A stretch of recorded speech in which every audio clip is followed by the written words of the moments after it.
A single father, a dying billionaire CEO, and one impossible question whispered at midnight. Am I beautiful?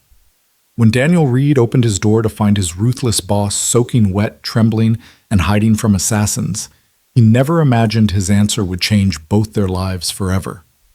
She had months to live. He had nothing but the truth. Watch until the very end to discover how one question saved two broken souls. Drop a comment with your city. Let me see how far this story travels across the world. The rain came down like punishment. It hammered against the windows of Daniel Reed's third-floor apartment with a ferocity that made the old building groan. Lightning cracked across the Chicago skyline, illuminating the modest living room in harsh white flashes before plunging everything back into darkness. Daniel sat at the kitchen table, his laptop casting a pale glow across his exhausted face. Spreadsheets, always spreadsheets. The numbers blurred together after 14 hours of staring at them, but he couldn't stop. Not yet. The quarterly report was due Monday morning, and Alexandra Vale didn't accept excuses. He rubbed his eyes and glanced at the clock on the microwave. 11:47 p.m. Down the narrow hallway, his 6-year-old daughter Emma slept in her small bedroom, surrounded by stuffed animals and glow-in-the-dark stars stuck to the ceiling. She'd been afraid of thunderstorms since her mother left 3 years ago, just packed a bag one Tuesday afternoon and never came back. But tonight, exhaustion had won. Emma slept through the chaos outside, her breathing soft and steady. Daniel envied her peace. He reached for his coffee mug, found it empty, and sighed. The caffeine had stopped working hours ago anyway. His body ached from sitting too long, and his mind felt like cotton stuffed into a skull 2 sizes too small. Just finish the Henderson analysis, he told himself. Then you can sleep. But sleep felt like a luxury he couldn't afford. Not with rent due next week, not with Emma's school fees climbing every semester, not with his position at Vale Industries hanging by a thread after the latest round of layoffs. Daniel Reed was 34 years old, and most days he felt like 60. He'd been a promising financial analyst once, top of his class at Northwestern, recruited by 3 Fortune 500 companies before graduation. He'd chosen Vale Industries because of their mission, developing affordable cardiac technology that could save millions of lives. He believed in that mission. Still did. But somewhere between the corporate politics, the 18-hour days, and the soul-crushing reality of being a single father with no family support, Daniel had become invisible. Just another face in a sea of cubicles. Just another number on a spreadsheet. The irony wasn't lost on him. Lightning struck close enough to rattle the windows and make the lights flicker. Daniel's laptop screen went dark for a terrifying second before the power stabilized. "Come on," he muttered. "Don't do this to me." The document reappeared. His work was saved. Small mercies. He was reaching for the coffee pot to brew another cup he didn't need when he heard it. Knock, knock, knock. 3 sharp raps against his front door. Daniel froze, the coffee pot suspended in midair. He looked at the clock again. 11:52 p.m. Nobody knocked on doors at midnight in this neighborhood, not unless they were lost, drunk, or dangerous. Knock, knock, knock. More insistent this time. Daniel set down the coffee pot and moved quietly toward the door. His heart rate climbed with each step. He didn't own a gun, couldn't afford one, didn't want one around Emma anyway. But he grabbed an old baseball bat from the closet near the entrance, a relic from his college days. The wood felt solid in his hands. "Who's there?" he called through the door. No answer. Just the rain, the thunder, the howling wind. Daniel pressed his eye to the peephole. What he saw made no sense. A woman stood in the hallway, soaked to the bone, water streaming from her hair and clothes like she'd walked through a river to get here. Her designer coat, probably worth more than Daniel's car, clung to her frame, ruined beyond repair. Her makeup had run in dark streaks down her cheeks, and she was shaking so violently that Daniel could see her tremors through the distorted lens of the peephole. But it was her face that stopped his breath. He knew that face. Everyone at Vale Industries knew that face. It was plastered on magazine covers, business journals, and the massive portrait in the lobby of their corporate headquarters. Alexandra Vale, CEO, billionaire, the most powerful woman in Chicago's corporate world, his boss. His boss was standing outside his apartment at midnight, looking like she'd barely survived a hurricane. Daniel's hand trembled as he undid the chain lock. He twisted the deadbolt, pulled open the door. The wind rushed in first, cold and wet, carrying the scent of rain and something else, something metallic. Fear. He could smell her fear. Alexandra Vale looked up at him with eyes that had seen something terrible. Eyes that were usually sharp as surgical steel, cold and calculating, capable of firing 50 employees before lunch and never losing a second of sleep. Those eyes now held something Daniel had never seen in them. Desperation. "Mr. Reed," she whispered. Her voice cracked on his name. "Ms. Vale?" Daniel stepped back instinctively. "What are you... How did you... Please." The word came out broken, barely audible above the storm. "I didn't know where else to go." She swayed on her feet. Daniel dropped the baseball bat and caught her just before she collapsed, her body falling against his chest like a marionette with severed strings. She was ice cold, her skin almost blue, her lips trembling so hard she couldn't speak. Okay. Daniel half carried her inside, kicking the door shut behind them. "Let's get you warm." He guided her to the couch, the same worn, second-hand couch where Emma liked to watch cartoons on Saturday mornings, and grabbed a blanket from the closet. Alexandra sat there, motionless, staring at nothing while Daniel wrapped the blanket around her shoulders. "I'll get you something hot to drink," he said. "Just stay there. Don't move." She didn't respond. Daniel's hand shook as he put the kettle on. His mind raced through 1,000 questions, each more impossible than the last. How did she know where he lived? Why would someone like Alexandra Vale, worth an estimated $3.2 billion according to last year's Forbes list, come to a cramped apartment in a middle-class neighborhood instead of one of her penthouses? Her private doctors? Her army of personal assistants? What the hell was going on? The kettle whistled. Daniel made tea, chamomile, the only thing he had that might calm someone down, and brought it to the living room. Alexandra hadn't moved. She sat exactly where he'd left her, the blanket around her shoulders, her eyes fixed on some distant point only she could see. Daniel knelt in front of her, holding out the mug. "Ms. Vale, you need to drink something. You're hypothermic." Her gaze shifted slowly, like she was waking from a dream. For the first time, she truly looked at him, not through him, the way she looked at employees in the elevator, not past him, the way she looked at everyone who wasn't worth her time. She looked at him. "Daniel," she said softly. "Your name is Daniel." "Yes, ma'am." "You work in financial analysis, 3rd floor, cubicle near the window." He blinked, surprised. Yes. How did you... "I know everyone who works for me." Her voice was steadier now, though still fragile. She reached for the mug, her fingers brushing against his. Her hands were like ice. "I know you've been with the company for 7 years. I know you're raising your daughter alone. I know you stay late every night because you're terrified of being let go in the next round of cuts." Daniel didn't know what to say. He'd assumed he was invisible to someone like her. He'd assumed wrong. Alexandra took a small sip of tea, then another. Some color began returning to her cheeks. "Ms. Vale," Daniel said carefully, "why are you here?" She was quiet for a long moment. The storm raged outside, rain lashing the windows, thunder rolling across the city like the world itself was angry. Then she looked at him with those impossible eyes, green, he realized now, not gray like they appeared in photographs, and asked a question that made no sense. "Am I beautiful?" Daniel stared at her. "What? Am I beautiful, Daniel?" Her voice was barely a whisper. "Tell me the truth. Not what you think I want to hear. Not what an employee should say to his boss. The truth." His mouth opened, closed, opened again. He'd seen Alexandra Vale from a distance countless times. At company meetings, striding across the stage with the confidence of someone who owned the room, because she did. In the elevator, her presence so commanding that everyone else shrank against the walls.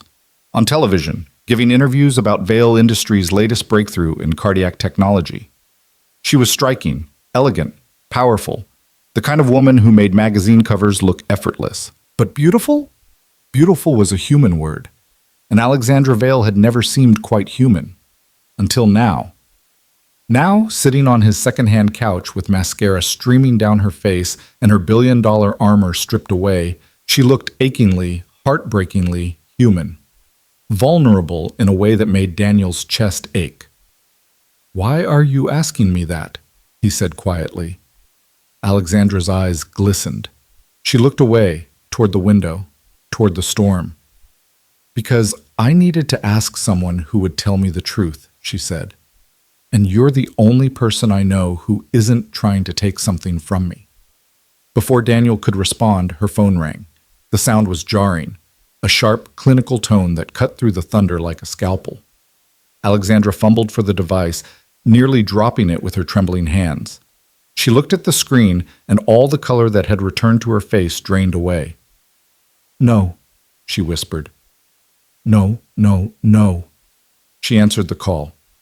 "This is Alexandra Vale." Daniel watched her listen, watched her face transform from fear to devastation, watched her grip the phone so hard her knuckles went white. "When?" she asked. Her voice was flat. "Dead." "How long do I have?" Daniel's stomach dropped. "How long do I have?" Alexandra ended the call without saying goodbye. She sat motionless for a moment, the phone dark in her hand, her expression unreadable. Then she began to cry. Not the delicate, dignified tears Daniel might have expected from someone of her stature. These were raw, ugly sobs that racked her entire body, the kind of crying that comes from a place beyond pride, beyond control, beyond hope. Daniel didn't think. He moved to the couch and sat beside her, close enough that she could feel his presence but not touching her.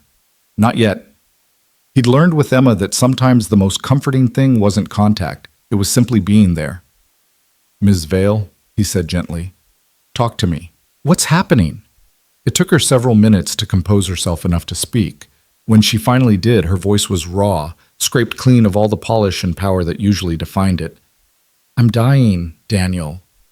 The words hung in the air between them. "What?" "I have a congenital heart defect. I've known about it since I was 16. The doctors said I probably wouldn't live past 30. She laughed bitterly. "I'm 42. I've been living on borrowed time for 12 years, but the bill just came due." Daniel felt the world tilt beneath him. He gripped the arm of the couch to steady himself. "That call was from my cardiologist," Alexandra continued. "My condition has deteriorated rapidly over the past month. He's been trying to reach me all day, but I couldn't answer. I was too afraid." She pressed her hand to her chest as if she could feel her heart failing inside her. "Without intervention, I have maybe 3 months, probably less." "But there must be something they can do," Daniel said. "Surgery, medication. You have access to the best doctors in the world. There is one option." Alexandra's voice was bitter. "An experimental procedure. Dr. Harrison at Northwestern has been developing a new technique using stem cells and artificial tissue scaffolding. It's never been done on a human patient. The risk of death during the procedure is approximately 40%. 40%?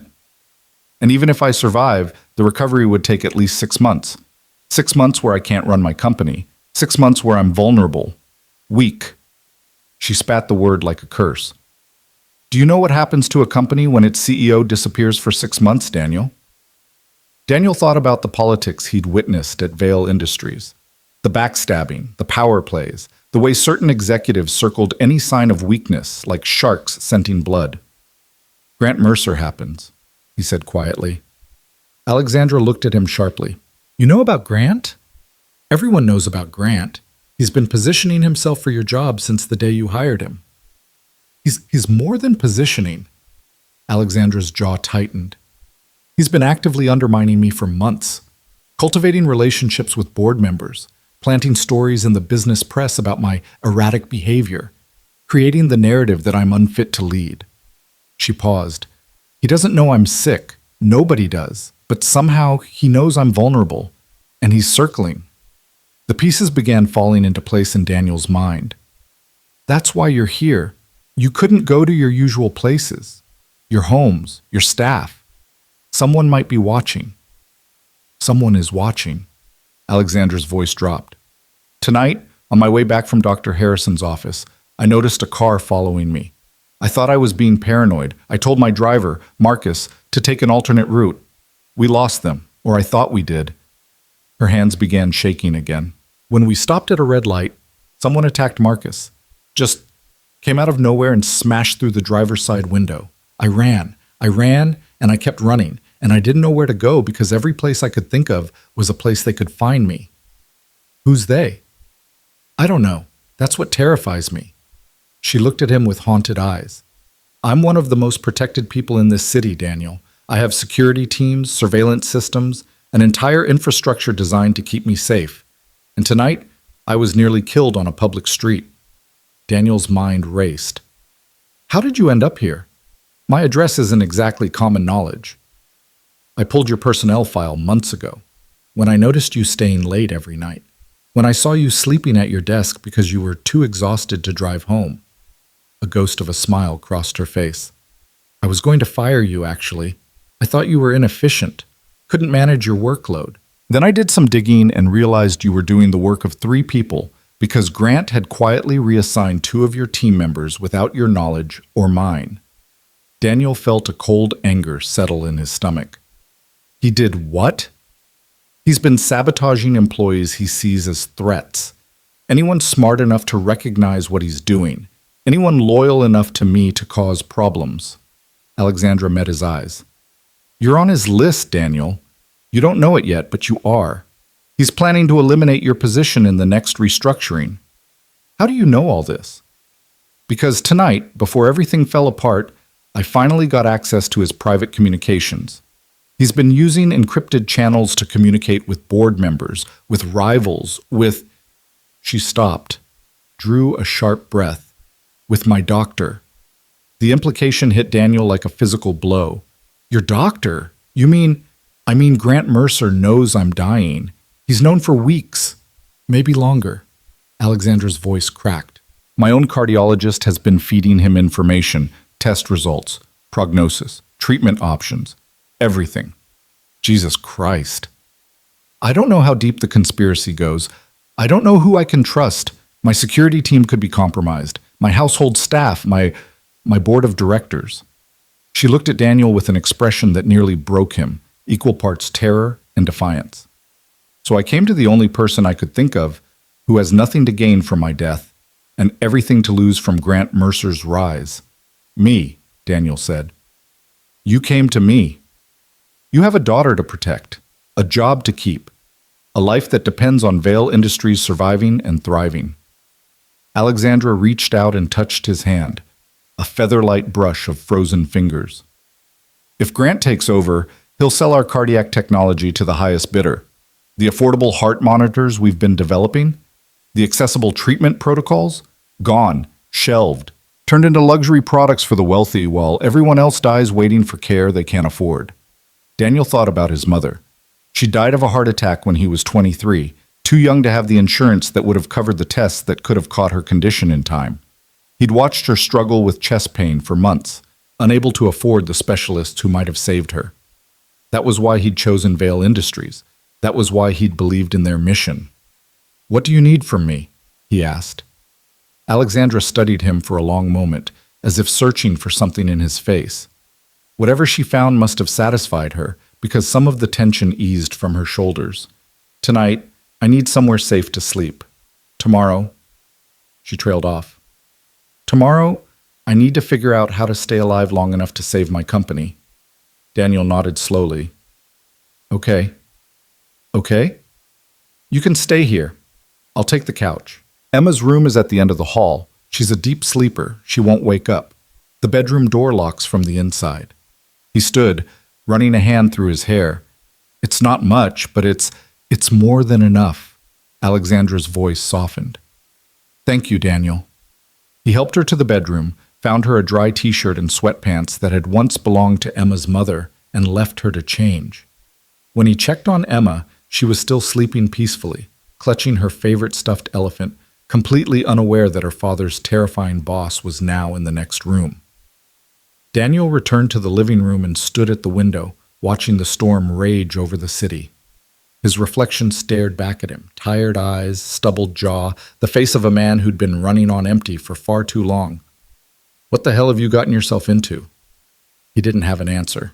But as he settled onto the couch, pulling a thin blanket over his shoulders, he knew one thing with absolute certainty. Tomorrow, everything would change. And for the first time in years, that thought didn't terrify him. It felt like the beginning of something he couldn't name. Dichos. Daniel didn't sleep. He lay on the couch, staring at the ceiling, listening to the storm gradually exhaust itself outside his windows. The thunder grew distant. The rain softened to a steady murmur. By 3 a.m., an eerie stillness had settled over the city. His mind wouldn't stop churning. Grant Mercer knows she's dying. He's been planning this for weeks, maybe months. Daniel had always suspected there was something wrong with Grant. The man was too smooth, too polished, too quick with compliments that never quite reached his eyes. He'd risen through Vale Industries with suspicious speed, accumulating power and influence like a magnet collecting iron filings. But corporate sabotage was one thing.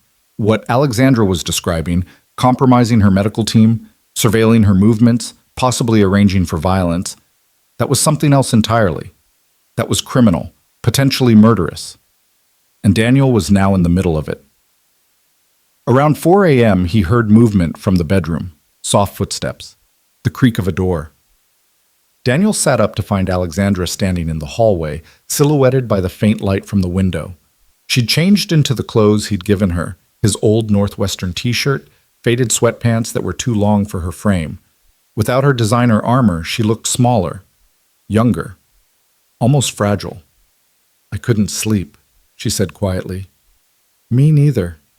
She moved to the armchair across from him and curled up in it, drawing her knees to her chest like a child seeking comfort. In that moment, with her wet hair drying in tangled waves and her face scrubbed clean of makeup, she looked nothing like the fearsome CEO who had made grown men weep in board meetings. She looked like someone who was very, very tired of fighting. "Can I ask you something?" Daniel said. "You can ask. I may not answer." "How long have you been doing this alone?" Alexandra was quiet for so long that Daniel thought she wasn't going to respond. Then, in a voice barely above a whisper, "Always." The word hung between them, heavy with history. "My father built Vale Industries from nothing," she continued. "He was a cardiologist who got tired of watching patients die because they couldn't afford treatment. He developed our first affordable heart monitor in his garage, working 18-hour days while my mother raised me and my brother alone." Her eyes grew distant. "He used to say that every heart that stopped beating because of poverty was a failure of imagination, a failure of will. He believed we could do better, build better, be better." "What happened to him?" "He died when I was 24, heart attack." A bitter smile crossed her face. The man who dedicated his life to saving hearts couldn't save his own. He'd been ignoring symptoms for months because he was too busy, too stubborn, too convinced that he had more time. "I'm sorry." "He left me the company. Not my brother, me. My brother had no interest in business. He's a pediatrician now in Seattle.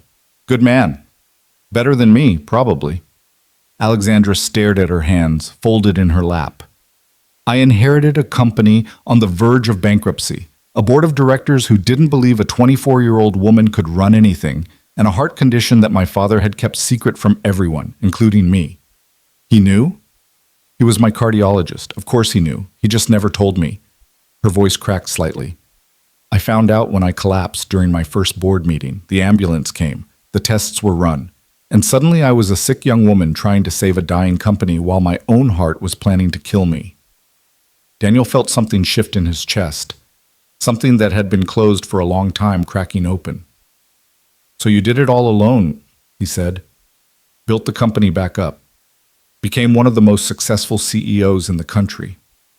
All while waiting to die." "Yes." Alexandra laughed, a hollow, humorless sound. "Do you know what keeps me going, Daniel? What gets me out of bed every morning, knowing that any day could be my last? Tell me." "Spite." Her eyes flashed with something fierce and alive. Pure, unadulterated spite. Every doctor who told me I wouldn't live past 30, every board member who tried to push me out, every competitor who said Vale Industries was finished. I wanted to prove them all wrong. I wanted to build something that would outlast me, outlast all of them, and save more lives than any of them ever could. That's not spite, Daniel said quietly. That's hope. Alexandra looked at him sharply, as if he'd said something that surprised her. Hope? Spite doesn't build cardiac technology that saves lives. Spite doesn't keep you fighting for 18 years with a death sentence hanging over your head. That's hope. You just call it spite because hope feels too vulnerable. For a moment, Alexandra simply stared at him. Daniel couldn't read her expression, something between anger and wonder, like he'd accidentally found a door she'd kept locked for years. Who are you? She finally asked. Nobody special, just a guy who stays late to crunch numbers and worries about his daughter and tries to pay his rent on time. Daniel shrugged. I'm the most ordinary person you've ever met. No, Alexandra said softly. You're not. They sat in silence as the first gray light of dawn began seeping through the windows. The storm had passed, leaving the city washed clean and dripping. Daniel's phone buzzed on the coffee table. He grabbed it, frowning at the screen. What is it? Alexandra asked. Text from work, emergency all-staff meeting at 10 a.m. He looked up at her. Grant's called it. You're not mentioned anywhere. Alexandra's face hardened. He's making his move. With me missing, he'll try to position himself as interim leadership, claim I've abandoned my responsibilities. Can he do that? The board's been looking for an excuse. If I don't show up, if I can't prove I'm still fit to lead. She stood abruptly, pacing the small living room. I need to get back. I need to be at that meeting. You need to rest, Daniel countered. You almost collapsed 12 hours ago. Your doctor said, my doctor is a traitor who's been feeding information to the man trying to steal my company. Alexandra's voice was sharp enough to cut glass. I don't give a damn what he said. Then think about what makes strategic sense. Daniel rose to face her. You show up to that meeting looking like death warmed over, Grant wins. He'll have the board convinced you're incapable of leading before you even open your mouth. So what do you suggest? Hide here forever while he dismantles everything my father built? I suggest you take 12 hours to recover your strength and build a plan that doesn't involve walking into an ambush. Daniel held her gaze, refusing to back down. You're one of the smartest people in the world, Ms. Vale. Act like it. The silence between them stretched taut as a wire. Then, unexpectedly, Alexandra laughed. A real laugh this time, surprised and almost delighted. Did you just give me a direct order? I gave you advice. What you do with it is your choice. Nobody gives me orders, Daniel. Nobody tells me what to do. Maybe that's part of the problem. She stared at him with an expression he couldn't decipher. Then she sat back down in the armchair, her shoulders relaxing slightly. 12 hours, she said. I'll give you 12 hours. Then I'm going back, ready or not. That's all I'm asking. The bedroom door at the end of the hall creaked open. Small footsteps padded down the hallway, and then Emma appeared, rubbing her eyes sleepily. Her dark hair stood up in wild tangles, and she clutched her stuffed elephant by one ear. Daddy, who's that lady? Daniel's heart clenched. He'd hoped to have this conversation later, after coffee, after figuring out what to tell his daughter about the stranger sleeping in their apartment. But Emma had her mother's timing, always appearing at the exact moment when things were most complicated. Hey, sweetheart. Daniel crossed to her and knelt down to her level. This is a friend from Daddy's work. She needed a place to stay because of the big storm last night. Emma peered around him at Alexandra with the unfiltered curiosity only children possess. She looked sad. Daniel felt Alexandra stiffen behind him. He glanced back, expecting anger, but what he saw instead made his chest ache. Alexandra was looking at Emma with an expression of profound vulnerability, like a window had opened into something she kept carefully hidden. I am a little sad, Alexandra said softly, but your daddy is helping me feel better. Emma considered this with the grave seriousness of a 6-year-old evaluating important information. Would you like to meet Eleanor? Eleanor? Emma held up her stuffed elephant. She's very good at making people not sad. She sleeps with me every night and keeps the bad dreams away. Alexandra's eyes glistened. She swallowed hard, composing herself. I would be honored to meet Eleanor. Emma crossed the room with the fearless confidence of childhood and placed the worn elephant carefully in Alexandra's lap. You can borrow her, but just for today, because I need her tonight. Thank you, Emma. Alexandra's voice was thick. That's very kind of you. Daniel watched the exchange with a lump in his throat. His daughter, his brilliant, compassionate, impossibly sweet daughter, had done something in 30 seconds that all of Alexandra's security teams and personal assistants and billions of dollars could never do. She'd made the most powerful woman in Chicago feel safe. Okay, baby girl, Daniel said, clearing his throat. Let's get you some breakfast. What do you want? Pancakes? Waffles? Pancakes! Emma bounced on her toes. With chocolate chips. Chocolate chips it is. As Daniel moved to the kitchen, he caught Alexandra's eye. She was still holding the stuffed elephant, her fingers gentle on its worn fur, and there was something in her expression that hadn't been there before, something that looked almost like peace. The next few hours passed in a strange domestic rhythm that felt both surreal and oddly natural. Daniel made pancakes while Emma chattered endlessly about her kindergarten class, her best friend Lucy, and the very important art project she was working on that involved lots and lots of glitter. Alexandra sat at the small kitchen table, nursing a cup of coffee and listening with an attention that seemed to surprise even her. And then Lucy said that unicorns aren't real, Emma continued between bites of pancake. But I told her that just because we haven't seen something doesn't mean it's not real. Maybe unicorns are just really good at hiding. That's excellent logic, Alexandra said gravely. The absence of evidence is not evidence of absence. Emma beamed. See, Daddy? She gets it. Daniel smiled, flipping another pancake. I never said I didn't get it. I just said we shouldn't build our life plans around finding unicorns. Well, that's just boring. Alexandra laughed. A genuine, unexpected sound that made Daniel pause mid-flip. When he looked at her, the transformation was remarkable. The CEO mask had slipped entirely. This was someone else beneath it, someone warmer, someone who might have been a completely different person if life had dealt her different cards.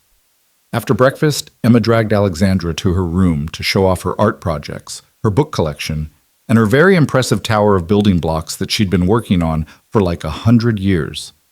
Daniel cleaned up the kitchen, listening to their voices drift down the hall. Emma's high and excited, Alexandra's lower and measured but increasingly animated. When they emerged 20 minutes later, Emma was wearing a crown made of construction paper, and Alexandra was wearing one too. Daddy, did you know that Ms. Alexandra's favorite color is blue? Just like mine. I did not know that, Daniel said, trying very hard not to laugh at the sight of a billionaire CEO in a paper crown. And she likes the same books I do. She read me the beginning of Charlotte's Web, and she does really good pig voices. Daniel raised an eyebrow at Alexandra, who shrugged with exaggerated dignity. I contain multitudes. Clearly. The morning sun had burned away the last of the storm clouds, flooding the apartment with warm light. For a few hours, Daniel almost forgot why Alexandra was here. Almost forgot about Grant Mercer, corporate conspiracy, medical betrayal. Almost forgot that the woman in his kitchen was dying.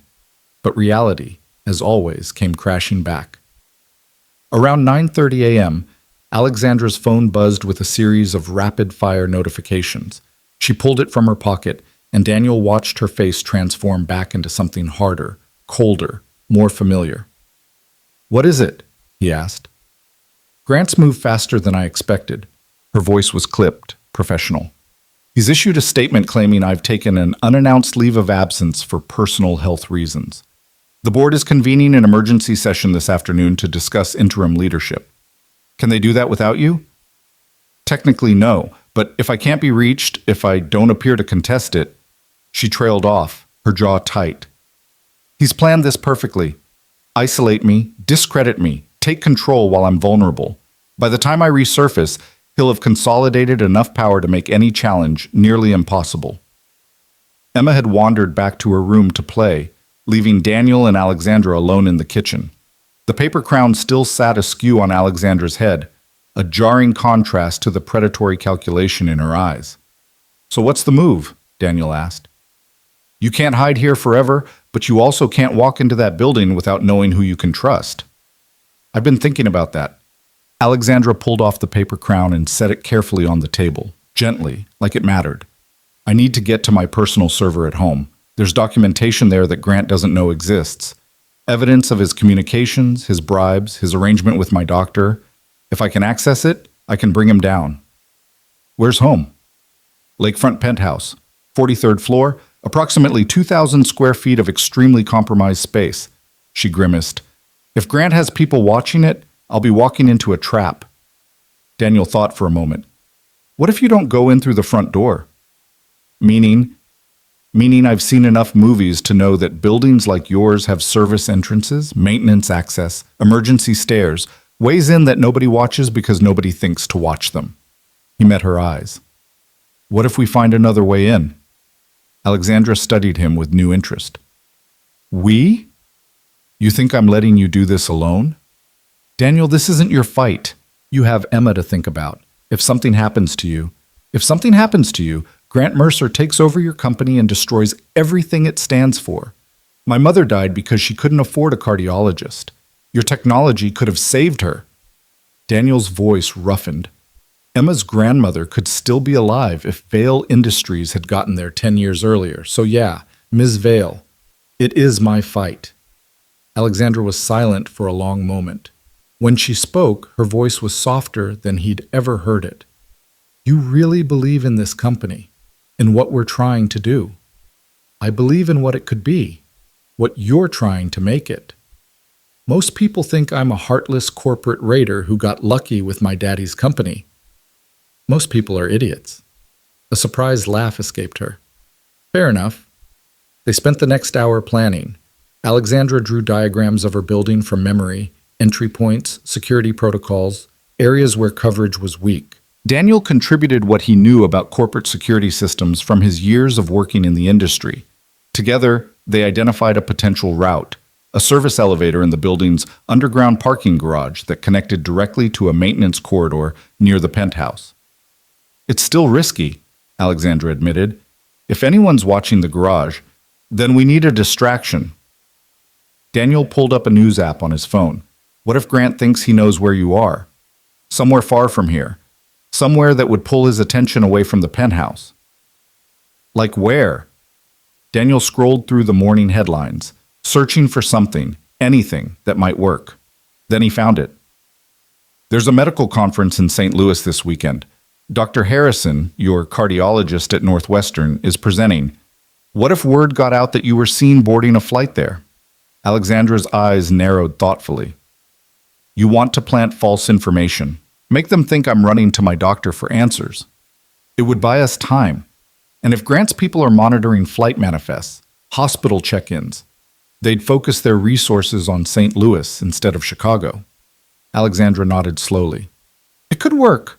But we'd need someone trustworthy to plant the rumor, someone Grant hasn't compromised.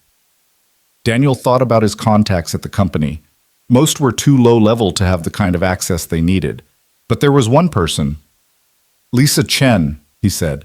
She works in corporate communications. We've been friends for years. She's one of the few people at Vale who doesn't play political games, and she hates Grant Mercer. Why? He tried to get her fired last year when she refused to spike a story about safety issues in one of our overseas manufacturing plants. She went over his head to you. Alexandra's expression shifted. I remember that. I thought it was strange that a junior communications staffer would have the courage to bypass the CFO and come directly to me. She paused. I should have paid more attention to what that said about Grant. Can you reach out to her, quietly? If she can leak the St. Louis story to the right people. I can do better than that. Alexandra was already typing on her phone. I have a secure channel that only 3 people know about. Lisa is one of them. You set up a secret communication channel with a junior communication staffer? I set up secret communication channels with anyone who demonstrates loyalty over self-interest. It's a very short list. She looked up from her phone. You're on it now, by the way. Daniel didn't know what to say to that, so he said nothing. The message was sent. Within minutes, a response came back, a single emoji that Alexandra seemed to find satisfactory. Lisa's in, she said. The rumor will start spreading within the hour. By noon, Grant's attention should be firmly focused on St. Louis. Then we move tonight? We move tonight. They fell silent, the weight of what they were planning settling over them.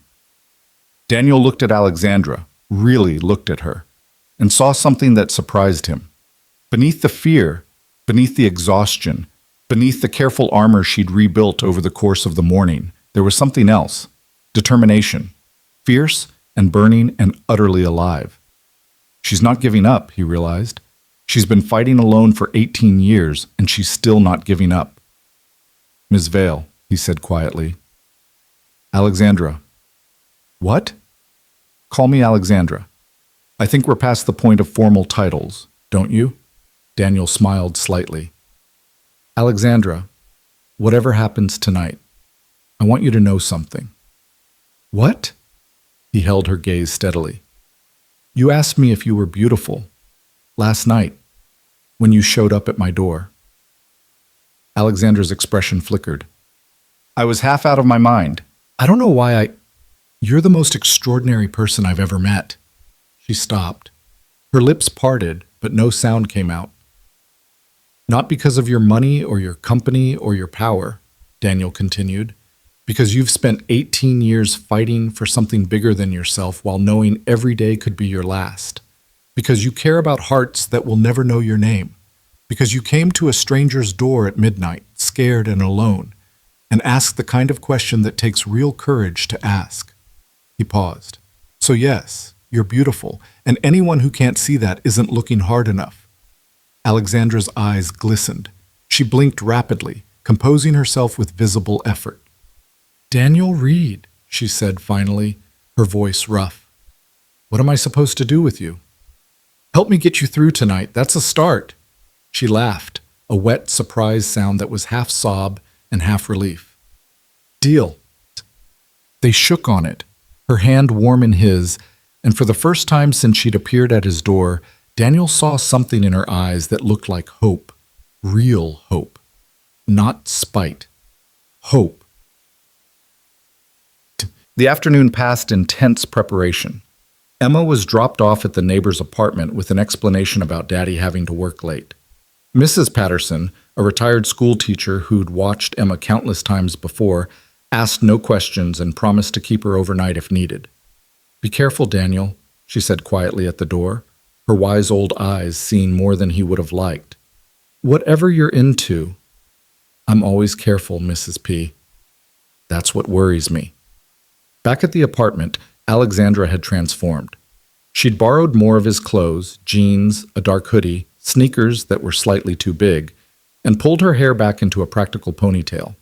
Without makeup, without her designer wardrobe, she looked like any other woman in her early 40s. Anonymous. Unremarkable. It was perfect. The car I'm thinking of is parked 3 blocks away, Daniel explained as they went over the plan one more time. It's my neighbor's. He's out of town for a week, but he always leaves a spare key under the wheel, well, because he locks himself out constantly. We're stealing a car? Borrowing. We'll have it back before he knows it's gone. Alexandra raised an eyebrow. I'm learning all kinds of new things about you today, Daniel. Desperate times. By 8 p.m., they were ready. Daniel checked his phone one last time. Lisa's update confirmed that the St. Louis rumor was spreading exactly as planned. Grant's security team had been spotted mobilizing toward O'Hare, clearly preparing to intercept Alexandra at the airport. The deception was working. Ready? Daniel asked. Alexandra pulled up the hood of the borrowed sweatshirt, shadowing her face. In the dim light of the apartment, she looked almost like a different person. Someone harder. Someone ready for battle. Ready! They slipped out into the night. To be continued? The city had changed after the storm. Wet pavement reflected streetlights in shimmering ribbons of orange and white. The air smelled clean, washed free of exhaust and summer heat, carrying the fresh bite of autumn just around the corner. Daniel led Alexandra through back alleys and side streets, avoiding the main roads where cameras might catch them. She moved quietly beside him, her borrowed sneakers making almost no sound on the wet concrete.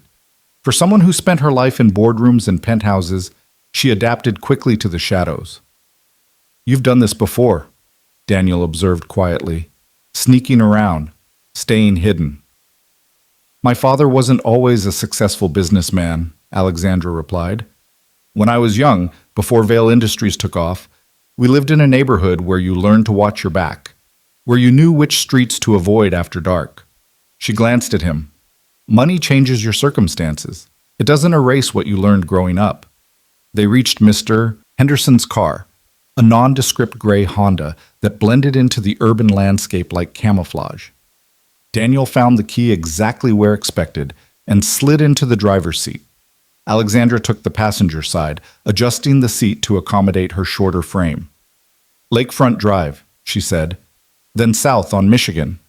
I'll direct you from there. The drive was tense and silent. Daniel kept checking the mirrors for any sign of pursuit, but the streets behind them stayed empty. Whatever resources Grant had mobilized, they were focused elsewhere. Thank God for misdirection. Alexandra's penthouse building rose against the night sky like a monument to wealth and power. Glass and steel, 45 stories of luxury living that probably cost more per square foot than Daniel's entire apartment building was worth. The main entrance blazed with light, doormen visible through the grand lobby windows. There, Alexandra said, pointing to a parking garage entrance half a block down. Service access. It requires a key card, but... You have one? She produced a card from her pocket. Emergency backup. I keep it in a separate location precisely for situations like this. Daniel pulled the Honda into the garage entrance. The card beeped, the gate rose, and they descended into the concrete depths beneath the building. The underground parking garage was a maze of luxury vehicles and support columns. Daniel navigated carefully, following Alexandra's whispered directions until they reached a far corner, dimly lit, away from the main traffic areas. Service elevator is through that door, Alexandra said, indicating a plain metal door marked Maintenance Only. It connects to a corridor that runs behind the residential floors. From there, we can access my penthouse through a hidden entrance in the back of my closet. Oh, you have a secret entrance in your closet? I'm a 42-year-old woman with a terminal heart condition running a billion-dollar company in a world full of people who want me dead. Yes, Daniel, I have a secret entrance in my closet. Fair point. They moved quickly and quietly. The maintenance corridor was exactly as Alexandra had described. Narrow, utilitarian, lined with electrical panels and building infrastructure. Emergency lighting cast everything in a dim red glow. How often do you use this route? Daniel whispered. I've done drills, planned for emergencies, but this is the first time I've actually needed it. Alexandra's voice was tight. I always thought I was being paranoid. Paranoid people live longer.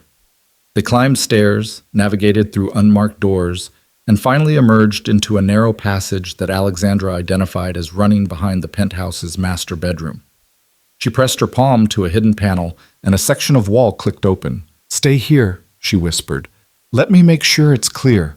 Before Daniel could object, she'd slipped through the hidden door and disappeared. The seconds stretched into eternity. Daniel counted his heartbeats, too fast, too loud, and strained his ears for any sound from beyond the wall. Footsteps, voices, anything that might indicate they'd walked into a trap. Nothing. Then Alexandra reappeared, her face pale in the dim light. It's clear, but someone's been here. My study, they've gone through everything. They emerged into the penthouse. Daniel had seen photos of luxury apartments in magazines, but nothing had prepared him for the reality of Alexandra's home. Floor-to-ceiling windows overlooking Lake Michigan. Hardwood floors that gleamed even in the darkness. Art on the walls that probably cost more than his annual salary. But Alexandra wasn't paying attention to any of it. She moved with focused intensity toward a room at the end of the hall. Her study, apparently. Daniel followed. The study had been ransacked. Books pulled from shelves. Drawers emptied onto the floor. A beautiful antique desk covered with scattered papers. Whoever had searched this room had been thorough and utterly without regard for what they destroyed. My files, Alexandra said, kneeling beside an open filing cabinet. They took my physical copies, but they didn't find... She reached behind the cabinet, fingers searching for something. Yes, still here. She pulled out a small device, a portable hard drive, no bigger than a credit card. What is that? Daniel asked. Insurance. Alexandra clutched the drive like a lifeline. Everything I've gathered on Grant over the past year, encrypted communications, financial records, the arrangement with my doctor, all of it. Why didn't they find it? Because I learned a long time ago that the best hiding places are the obvious ones people overlook. She stood, slipping the drive into her pocket. Now we need to... A sound from the other room. Movement. Footsteps. They weren't alone. Daniel grabbed Alexandra's arm, pulling her behind the desk just as the study door swung open. From his position crouched on the floor, he could only see a pair of expensive leather shoes entering the room. Then a voice, smooth, confident, utterly familiar. "I knew you'd come back, Alexandra. You're too stubborn to stay hidden for long." Grant Mercer. Daniel felt Alexandra tense beside him. Her hand found his, gripping tight. "Come out," Grant called. "I know you're here. My people tracked your car the moment it entered the garage." He laughed softly. "The St. Louis Gambit was clever, I'll admit. Bought you a few hours. But you can't outsmart me, Alexandra. You never could." Silence. "I'm not here to hurt you," Grant continued. "Quite the opposite, actually. I'm here to offer you a way out. A dignified exit. You step down quietly, spend your remaining months in comfort, and I ensure your legacy remains intact. The alternative," his voice hardened. "The alternative is much less pleasant." Daniel's mind raced. They were trapped. Grant was between them and the exit. Even if they could reach the hidden passage, Grant's people were surely monitoring the building now. But then Alexandra did something that surprised him. She stood up. "Grant!" Her voice was ice, cold and sharp and absolutely fearless. "You know what I find most pathetic about you?" Grant's expression flickered, surprised that she'd revealed herself so readily. "Enlighten me." "You've spent years planning this, years positioning yourself, cultivating allies, undermining my authority. You've bribed my doctor, compromised my security, probably spent millions on corporate espionage." Alexandra stepped out from behind the desk, positioning herself between Grant and Daniel's hiding spot. "And with all that planning, all that scheming, you still needed me to be dying before you had the courage to make your move." Grant's jaw tightened. "Be careful, Alexandra." "Why? Because I'm frightening you?" She laughed, a cold, dangerous sound. "You've never had the guts to face me directly. You work in shadows, whispers, manipulation, because you know that in a fair fight, you'd lose. There are no fair fights in business. No, there aren't, which is why I've spent the last year building a file on every dirty deal you've ever made." Alexandra's voice cut like a blade. "Did you think I didn't notice, Grant? The off-book payments, the communications with our competitors, the bribes to board members? I have it all. Every transaction, every email, every recorded phone call." For the first time, something like fear flickered in Grant's eyes. "You're bluffing." "Am I?" Alexandra pulled the small drive from her pocket. "This contains enough evidence to put you in prison for the next 20 years. Securities fraud, corporate espionage, conspiracy to commit assault. Yes, Grant, I know about my driver. I know about the car that tried to run me down. I know about everything." Grant's face went white. "Give me that drive." "No." "Alexandra, here's what's going to happen." Her voice was steel. "You're going to walk out of this building. You're going to resign from Vale Industries effective immediately. You're going to disappear somewhere far away and spend the rest of your life praying that I never decide to send this evidence to the FBI. You can't. I can, and I will, unless you give me a very good reason not to." Alexandra stepped closer, her eyes locked on Grant's. "You wanted to know if I'm beautiful, Grant? If I'm still worth something? Here's your answer. I am the most dangerous enemy you will ever make. And right now, I'm giving you one chance to walk away. Take it." The silence in the room was absolute. Daniel watched from behind the desk, barely breathing, as Grant Mercer, the man who had orchestrated an entire conspiracy to steal an empire, crumbled before Alexandra's fury. "This isn't over," Grant finally said, his voice shaking with barely contained rage. "Yes, it is." Alexandra's response was absolute.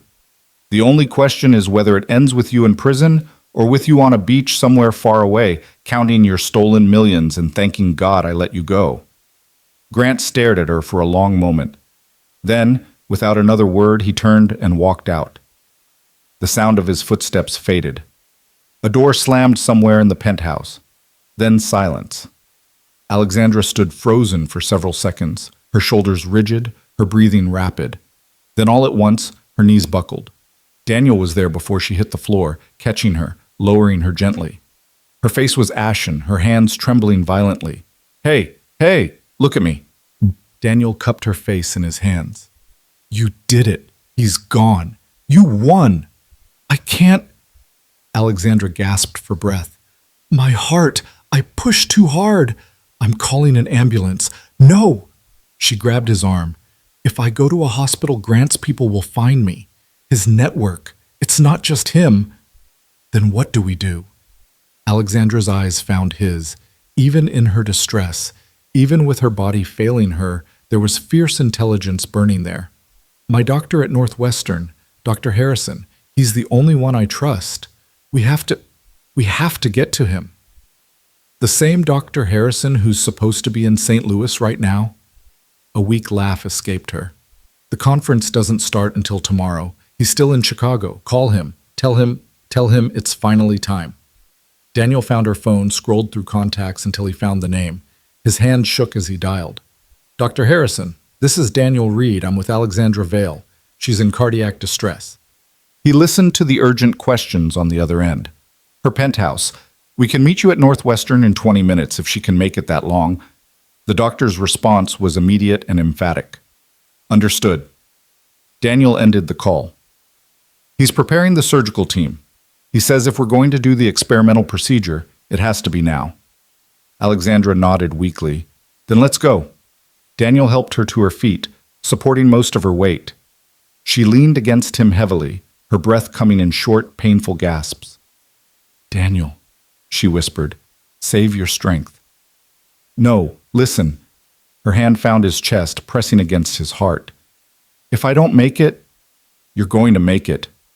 If I don't, she repeated firmly, the company goes to you. The board won't know what to do without a clear leader. Grant will try again, but you... Her eyes searched his face. You understand. You believe in what we're trying to build. Promise me you'll fight for it. Alexandra, promise me. Daniel swallowed hard. I promise. She smiled, faint and fragile and beautiful in a way that broke his heart. Then let's go save my life. Together, they moved toward the door, toward the future, toward whatever came next. The night was far from over, but Daniel Reed had made a promise, and he intended to keep it. The elevator doors opened onto a nightmare of fluorescent lights and urgent voices. Daniel half carried Alexandra through the emergency entrance of Northwestern Memorial Hospital, her body growing heavier against his with every step. Her breathing had become shallow and irregular during the drive, her skin taking on a grayish pallor that terrified him more than anything Grant Mercer could ever do. I need help, Daniel shouted into the sterile chaos. Someone help me! A team materialized around them, nurses in scrubs, orderlies with a gurney, and then a man Daniel recognized from the framed photographs in Alexandra's study. Dr. Harrison was younger than Daniel had expected, maybe early 50s, with silver-streaked hair and the kind of calm intensity that came from years of holding lives in his hands. Get her on the gurney, Dr. Harrison ordered. BP? Dropping, a nurse responded. 90/60 and falling. Prep or 3. Call the surgical team. Everyone on the list. We're doing this now. Daniel found himself pushed aside as the medical team surrounded Alexandra. He watched helplessly as they connected monitors, started IV lines, and began wheeling her toward the operating rooms. The beeping of machines created a symphony of urgency that made his chest tight. Wait! Alexandra's voice was barely audible, but it stopped everyone. Her hand reached out, searching. Daniel? He pushed through the medical staff and took her hand. Her fingers were ice cold, her grip surprisingly strong. Stay, she whispered. Please. I need to know someone's out there who... Her voice cracked. Who actually cares if I wake up? Daniel squeezed her hand, leaning close so only she could hear. I'll be right here when you open your eyes. I promise. A ghost of a smile crossed her face. Then Dr. Harrison gently but firmly separated their hands, and the gurney disappeared through the double doors marked Surgical Suite, authorized personnel only. The doors swung shut with a soft whoosh. and Daniel was alone. He stood in the empty corridor, the adrenaline that had carried him through the past hours finally beginning to ebb. His legs felt weak. His hands were shaking. The fluorescent lights buzzed overhead with an indifferent hum that seemed to mock the gravity of what was happening behind those doors. A 40% chance of death. Those were the odds Alexandra had quoted. Less than a coin flip. Less than drawing a winning card from a deck.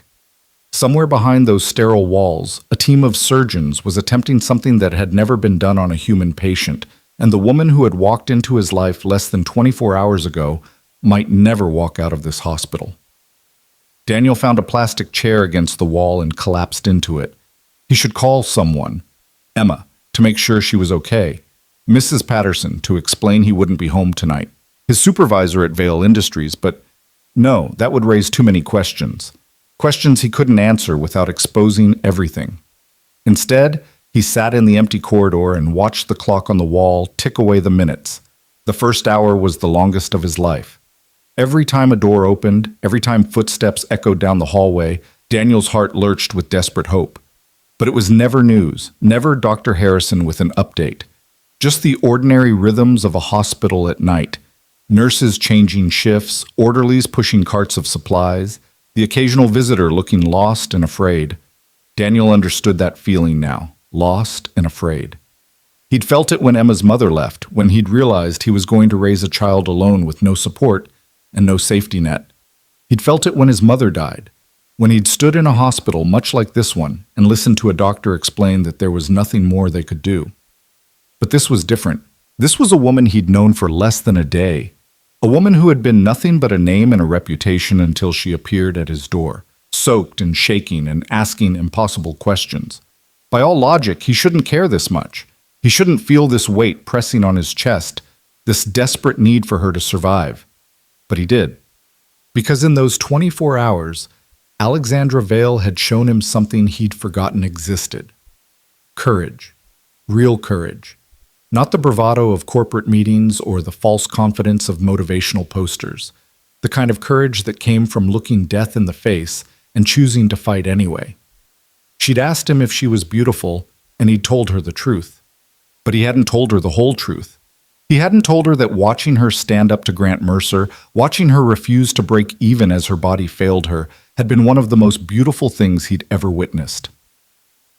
The clock ticked past midnight. Daniel's phone buzzed. A text from Mrs. Patterson. Emma's asleep. Everything okay? He typed back. Work emergency. Might be here all night. Thank you for understanding. The reply came quickly. Take care of yourself, Daniel. That little girl needs her father. He stared at the screen for a long moment, then slipped the phone back into his pocket. Around 1 a.m., a nurse appeared with a cup of coffee. You're Ms. Vale's family? She asked. Daniel hesitated. I'm a friend. She doesn't have family nearby. The nurse's expression softened. She's still in surgery.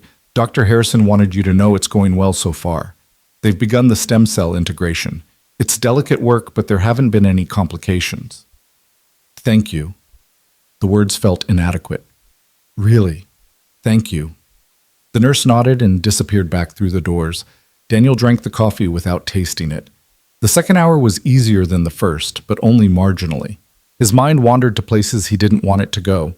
Worst-case scenarios, the look on Emma's face if he never came home, the empty desk he'd leave behind at Vale Industries. He forced himself to focus on practicalities instead. If Alexandra survived, everything would change. She had evidence that could destroy Grant Mercer. She had the will to fight. But she would also need time to recover. 6 months, she'd said. 6 months where the company would be vulnerable, unless someone stepped up, unless someone she trusted was there to hold things together. The company goes to you. She'd said that in her penthouse, when she thought she might not make it. Daniel had dismissed it as delirium, the desperate words of a dying woman. But Alexandra Vale didn't say things she didn't mean. Even when her heart was failing, her mind had been crystal clear. She'd chosen him. The question was whether he could live up to that choice. At 2:47 a.m., the double doors opened and Dr. Harrison emerged. Daniel was on his feet before his mind registered the movement. The doctor's face was drawn with exhaustion, his surgical cap still perched on his head, But there was something in his eyes that made Daniel's heart stop. Hope. "Mr. Reed?" Dr. Harrison approached with measured steps. She made it through the surgery. The relief that flooded Daniel's body was so intense he had to grip the wall for support. "She's alive?" "She's alive. The stem cell integration was successful, more successful than we dared hope, actually. Her heart responded remarkably well to the new tissue scaffolding. Barring complications, she should make a full recovery." Daniel felt tears prick his eyes. He blinked them back, but his voice cracked anyway. "Can I see her?" "She's in the ICU. She'll be unconscious for several hours, possibly longer. But yes, you can see her." Dr. Harrison paused, studying Daniel with clinical interest. "I've known Alexandra for 15 years, Mr. Reed. She's never had anyone waiting for her after a procedure. Never once. The fact that you're here—" He stopped, seeming to weigh his words. "It matters. More than you know." Daniel followed the doctor through a maze of corridors to the intensive care unit. The ICU was quieter than the emergency area, the lighting dimmer, the atmosphere heavy with the weight of critical care. Machines hummed and beeped in soft rhythms, their displays flickering with the vital signs of patients clinging to life. Alexandra's room was at the end of the hall. Daniel paused at the doorway, his breath catching in his throat. She looked smaller in the hospital bed, surrounded by monitors and IV lines and the technological apparatus of modern medicine. Her face was peaceful in sleep, the fierce intelligence temporarily subdued. A ventilator tube ran from her mouth, and electrodes dotted her chest beneath the pale hospital gown. But she was alive. Daniel pulled a chair to her bedside and sat down. After a moment's hesitation, he reached out and took her hand, careful to avoid the IV line taped to her wrist. "You did it," he said softly. "You made it through." No response, of course. Just the steady beep of the heart monitor, the soft hiss of the ventilator, the quiet proof that Alexandra Vale was still fighting. Daniel leaned back in his chair, still holding her hand. "When you wake up," he continued, "we're going to have a very long conversation about what happens next. About Grant. About the company. About—" He paused, searching for words. "About whatever this is. You and me. Because I don't know what this is. But I know it's something. Something I didn't expect. Something I'm not sure I was ready for." He fell silent, watching the gentle rise and fall of her chest. "You asked me if you were beautiful. I gave you an answer, but I don't think you believed me. So when you wake up, I'm going to tell you again and again, until you believe it." Daniel's voice roughened. "Because you are, Alexandra. You're the most extraordinary person I've ever met, and I'm not letting you go now that I've found you." The machines continued their steady rhythms. Daniel stayed at her side. And outside the hospital windows, the first light of dawn began to touch the Chicago skyline. The night was finally over, but their story was just beginning. Alexandra Vale opened her eyes 3 days later. The first thing she saw was ceiling tiles, white, sterile, unfamiliar. The second thing she noticed was the tube in her throat, the weight of it uncomfortable and strange. And the third thing, the thing that made her eyes fill with unexpected tears, was Daniel Reed, asleep in a chair beside her bed, his hand still loosely holding hers. She tried to speak, but the ventilator prevented it. The effort triggered an alarm on one of the monitors, and within seconds, a nurse appeared. "Ms. Vale, you're awake. That's wonderful. Try not to move too much. We're going to remove the breathing tube now. Just relax and let us work." The process was uncomfortable, but mercifully brief. As the tube slid free, Alexandra took her first unassisted breath in 3 days, the air rasping painfully in her throat. "Daniel," she managed, her voice barely a croak. He jolted awake, disoriented for a moment. Then his eyes found hers and his face transformed with relief. "You're awake." He moved to the edge of his chair, still holding her hand. "How do you feel?" "Like someone opened my chest and rearranged my organs." A weak smile crossed her face. "Wait, someone did open my chest and rearrange my organs. Dr. Harrison says the surgery was a success. Better than expected. Your heart is responding incredibly well to the treatment."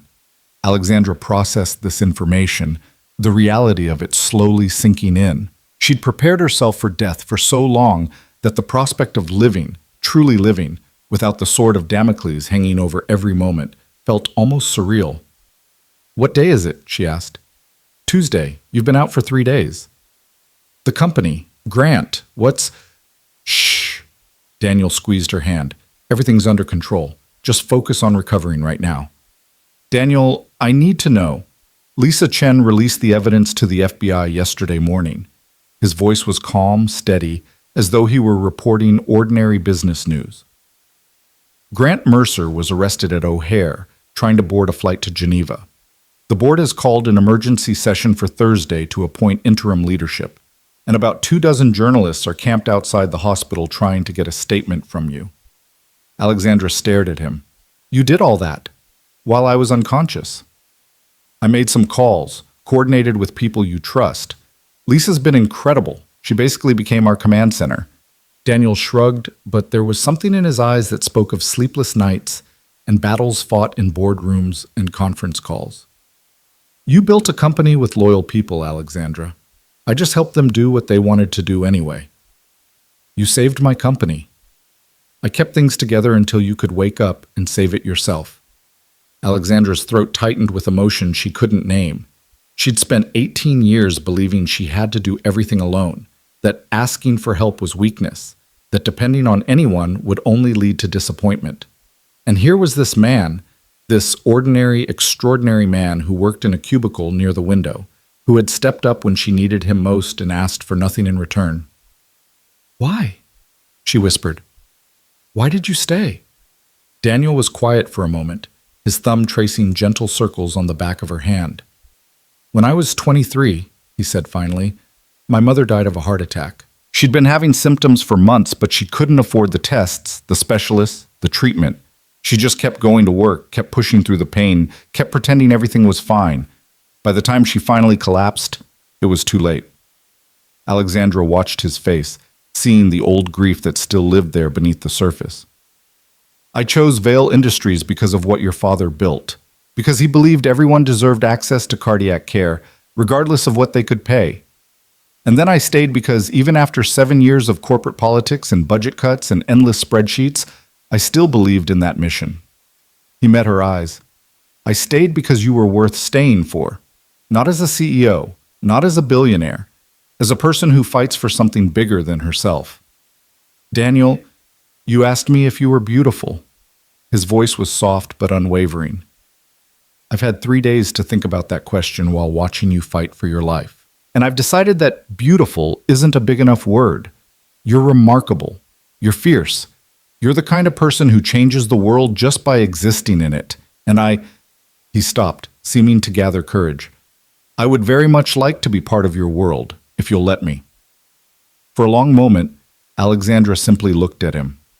This man who had been a name on a spreadsheet 48 hours ago. This man who had opened his door to a stranger in the rain and never once asked what was in it for him. "I don't know how to do this," she admitted. "I don't know how to let someone in. I've been alone for so long." "Then we'll figure it out together." Daniel's smile was gentle.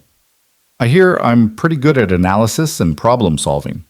Despite everything, the pain, the exhaustion, the weight of all that had happened and all that was yet to come, Alexandra laughed.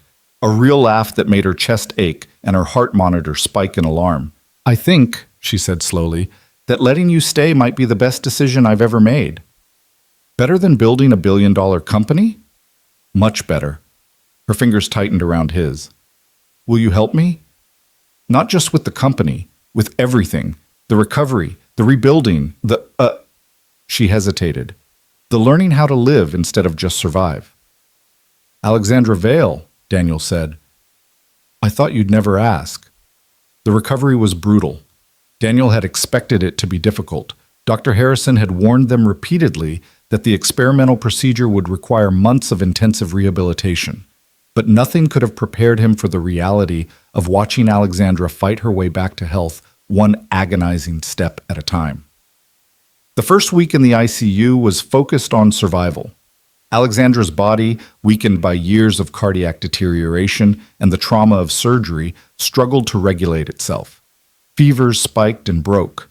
Infections threatened and were beaten back. Blood pressure readings sent nurses scrambling for medications at all hours of the night. Through it all, Daniel stayed. He worked from the hospital, his laptop balanced on his knees in the chair beside Alexandra's bed.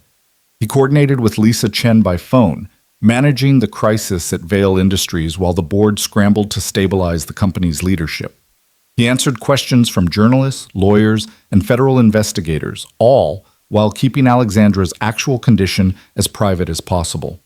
And when the work was done, when the calls were finished and the emails answered, he simply sat with her. Read to her when she was too tired to focus on screens. Talk to her about Emma, about his childhood, about the dreams he'd abandoned and the ones he still held close. Listened when she wanted to talk and provided comfortable silence when she didn't. Mrs. Patterson had agreed to extended Emma sitting duties, understanding that whatever Daniel was dealing with was more than a simple work emergency. On the fourth day, he finally brought Emma to the hospital for a brief visit. "Daddy, why is the lady from the storm in a hospital bed?" Emma asked, her small face scrunched with concern. "She had a problem with her heart, sweetheart. The doctors fixed it, but now she needs to rest and get better." Emma considered this with the gravity of a 6-year-old philosopher. Then she marched to Alexandra's bedside, reached into her pocket, and produced a somewhat crumpled piece of paper. "I made you a picture," Emma announced. "It's a rainbow. Rainbows come after storms, and Daddy said you were in a big storm, so I thought you might need one." Alexandra looked at the child's drawing, bright crayon strokes forming an exuberant arc of colors over what appeared to be a house with 2 figures standing in front of it. "Is that your house?" Alexandra asked, her voice still rough from the ventilator. "That's our apartment. And that's me and Daddy. And that's you."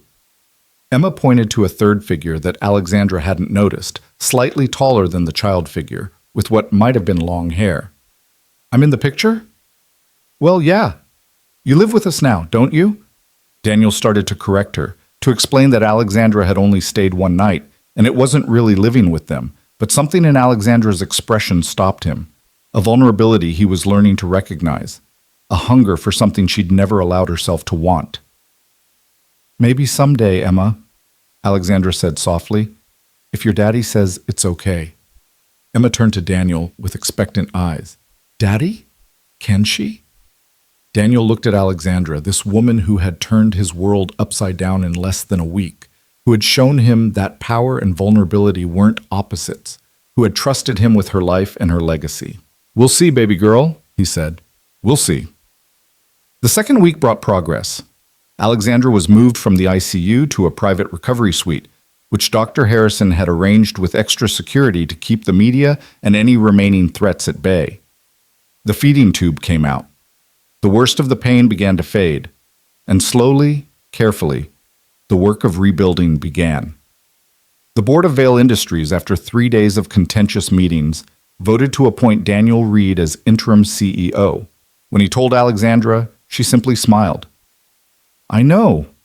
You know, how could you know? I only found out an hour ago. Because I made some calls of my own, asked some trusted board members to support the decision." She reached for his hand from her hospital bed. "You earned it, Daniel.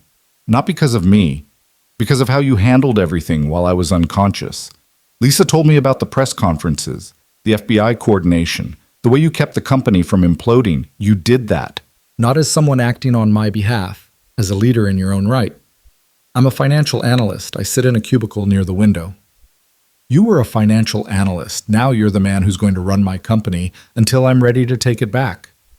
Her eyes sparkled with something that might have been pride. "Think you can handle it?" Daniel shook his head slowly. "I have no idea, but I'm willing to try. That's all any of us can do." The weeks that followed blurred together into a rhythm of recovery and rebuilding. Alexandra's body grew stronger day by day, first sitting up unassisted, then standing with support, then taking her first trembling steps down the hospital corridor. Each milestone was celebrated with quiet joy and followed immediately by the next challenge. Meanwhile, Daniel threw himself into the work of stabilizing Vale Industries. The company had been shaken by Grant Mercer's arrest, by the revelations of his corruption, by the suddenly uncertain future of their leadership. Stock prices had dropped 20% in the first week, and suppliers and partners were calling for reassurance that the company could still deliver on its commitments. Daniel gave them that reassurance, not with grand speeches or bold promises, but with steady, methodical competence. He reviewed every major contract, met with every department head, and made decisions that prioritized the company's mission over short-term profits. The cardiac technology program that Grant had planned to sell off? Daniel expanded it, accelerating the timeline for affordable heart monitors and accessible treatment protocols. Within a month, the stock price had stabilized. Within 2 months, it had begun to climb again. And through it all, Daniel made time for the things that mattered. He visited Alexandra every day, updating her on company developments and listening to her strategic insights. He picked up Emma from school 3 afternoons a week, maintaining some semblance of normal fatherhood despite the chaos. He slept 5 hours a night when he was lucky, 4 when he wasn't, and somehow kept going on determination and coffee and the knowledge that people were counting on him. It was on a Thursday evening in late October, 2 months after Alexandra's surgery, that everything changed again. Daniel was in his office at Vail Industries, reviewing quarterly projections, when his phone rang. The number was blocked, but something made him answer anyway. "Mr. Reed." The voice was unfamiliar, cold, and precisely controlled. "We need to talk about Alexandra Vail."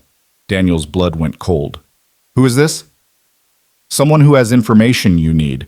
Information about threats that didn't end with Grant Mercer's arrest." "I'm hanging up now."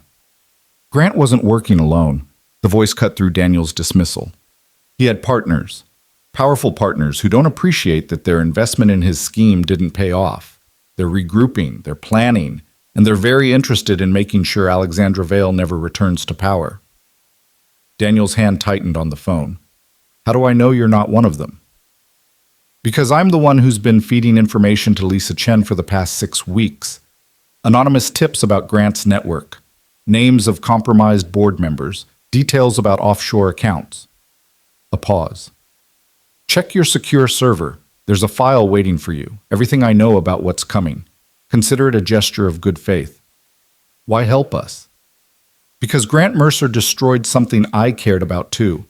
And because Alexandra Vail is the only person with enough power and enough integrity to take down the people who created him."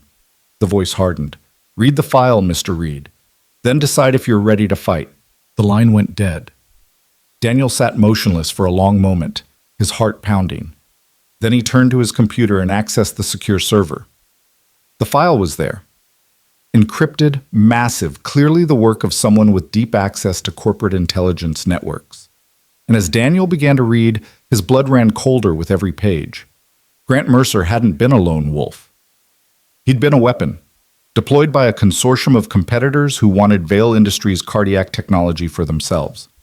When Grant's takeover failed, they didn't give up.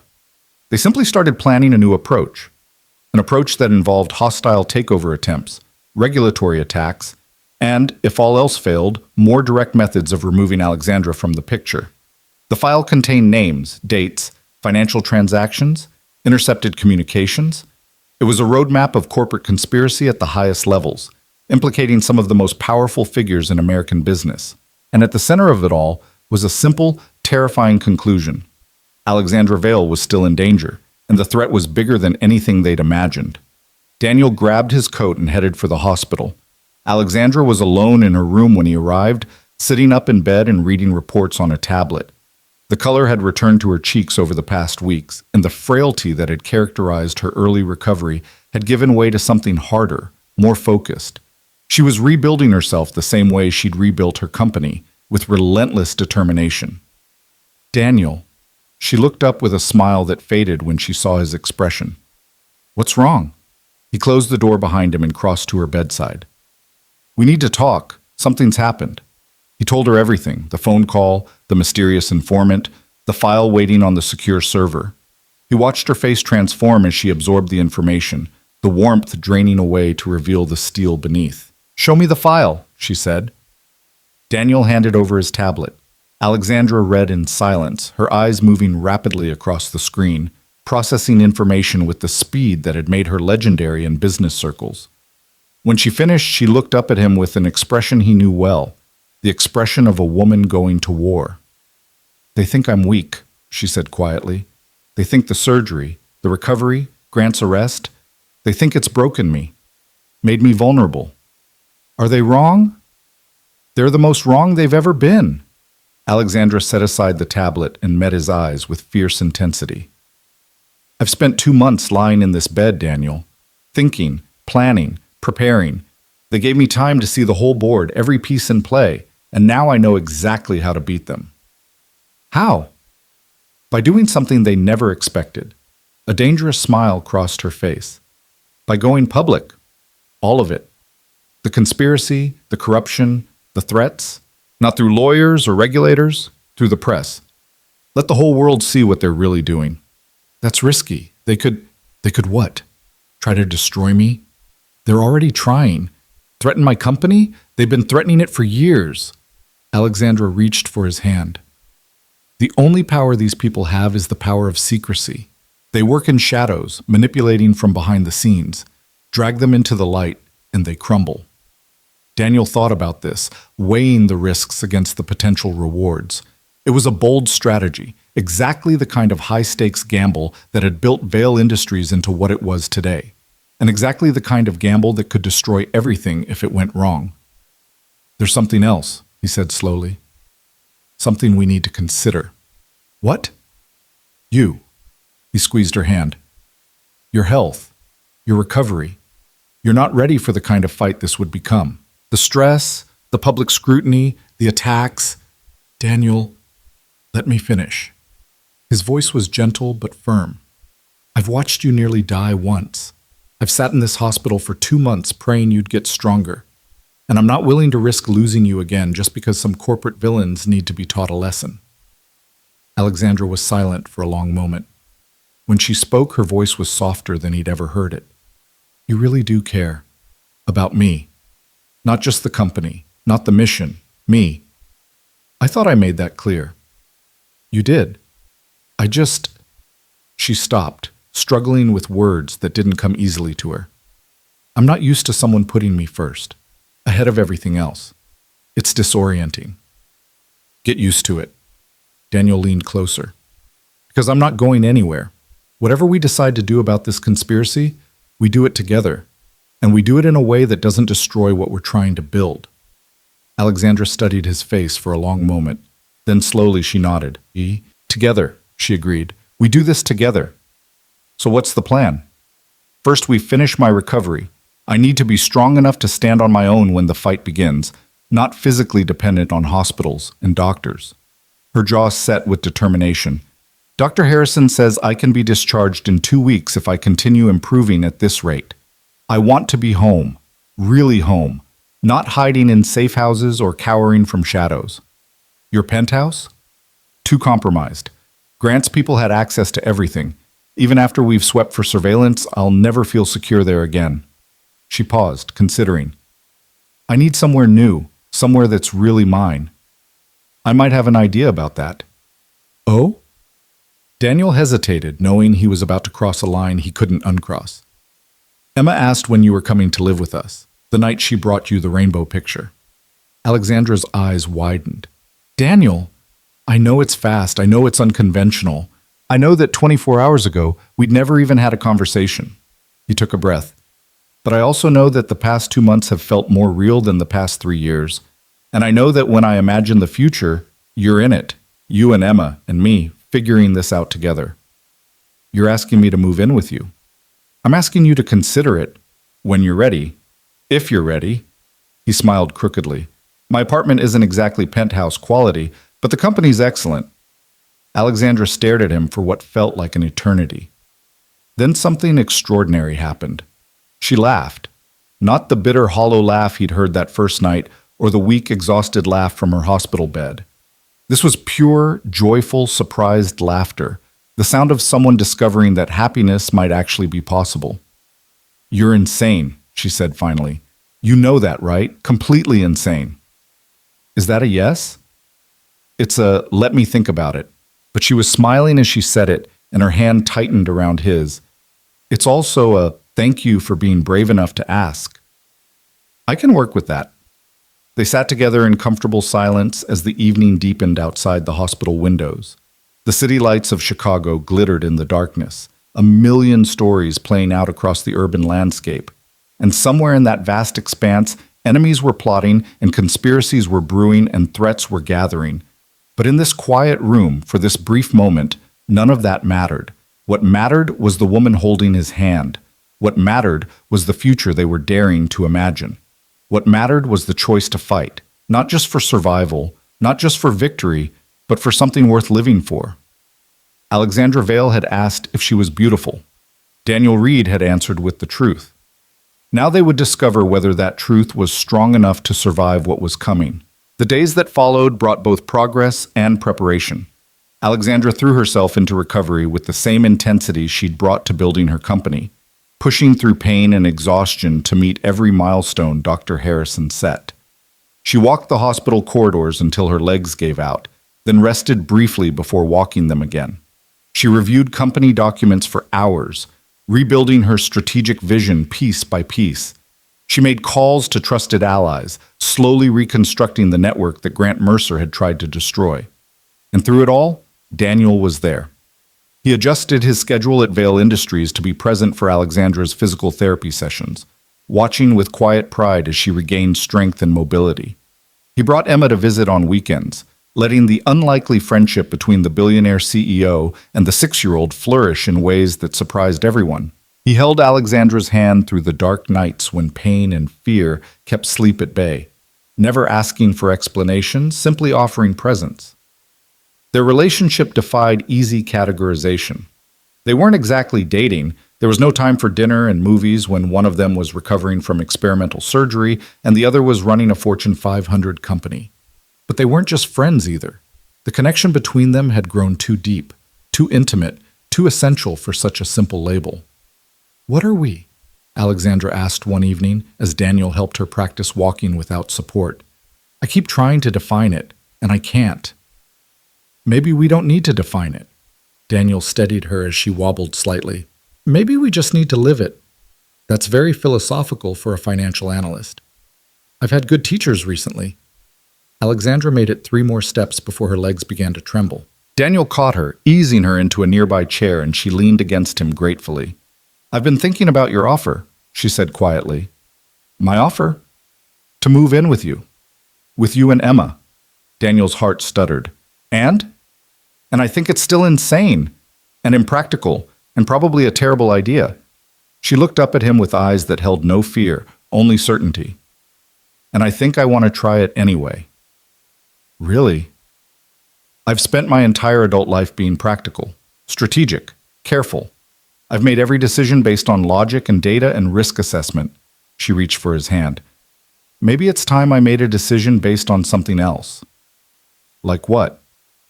"Like hope." Her voice was soft. "Like the possibility that I might actually get to be happy.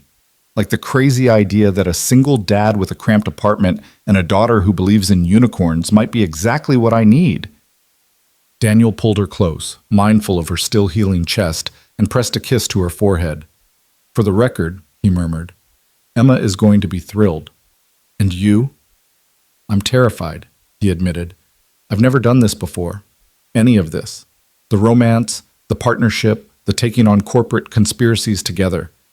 I have no idea what I'm doing." "That makes 2 of us." "Then we're perfectly matched." Alexandra laughed, that new laugh, the one that still surprised him every time he heard it. And for a moment, everything felt possible. Then her phone rang, shattering the peace. She answered it, and Daniel watched her face transform as she listened. The warmth drained away. The steel returned. By the time she ended the call, she was every inch the CEO who had terrified boardrooms for 18 years. "What is it?" Daniel asked. "That was Lisa, the consortium, Grant's backers. They've made their move." Her voice was ice. "They've initiated a hostile takeover attempt. They're buying up shares, rallying dissatisfied investors, preparing a proxy fight that could remove me from leadership permanently." "When?" "The shareholder meeting is in 3 weeks." Alexandra's jaw tightened. 3 weeks to defend everything my father built, everything we've fought for. Daniel felt the weight of it settle on his shoulders. 3 weeks.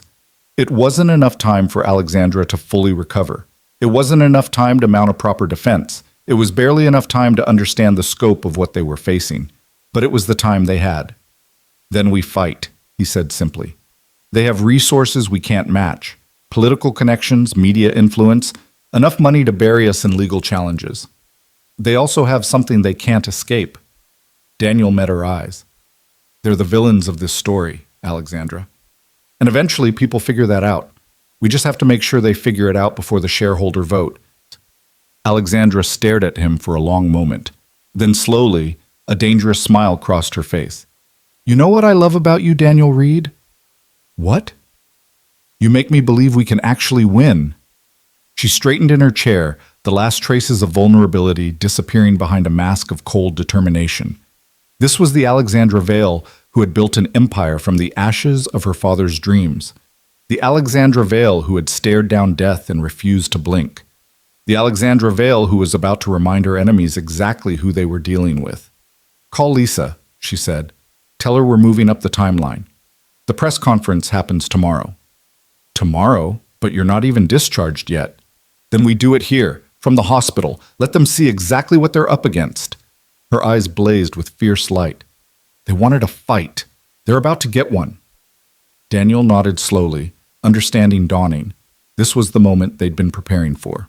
The moment when Alexandra Vale stopped hiding and started attacking. And whatever came next, they would face it together. He reached for his phone to make the call. The war for Vale Industries had officially begun. The hospital conference room had never seen anything like this. Lisa Chen had worked through the night to transform the sterile space into something resembling a professional press venue. A backdrop bearing the Vale Industries logo hung behind a single podium. Camera crews from every major network jostled for position, their equipment cables snaking across the floor like a tangled nervous system. Reporters clutched notebooks and recording devices, their faces hungry with anticipation. And at the center of it all, seated in a wheelchair she'd insisted on using only for the entrance, Alexandra Vale prepared to go to war. Daniel stood beside her, just out of camera range, watching as she reviewed her notes one final time. She was still pale, still visibly recovering, but something in her bearing had changed overnight. The vulnerability she'd shown him in private moments had been locked away, replaced by the formidable presence that had made her legendary. Are you ready for this? He asked quietly. I've been ready for 18 years.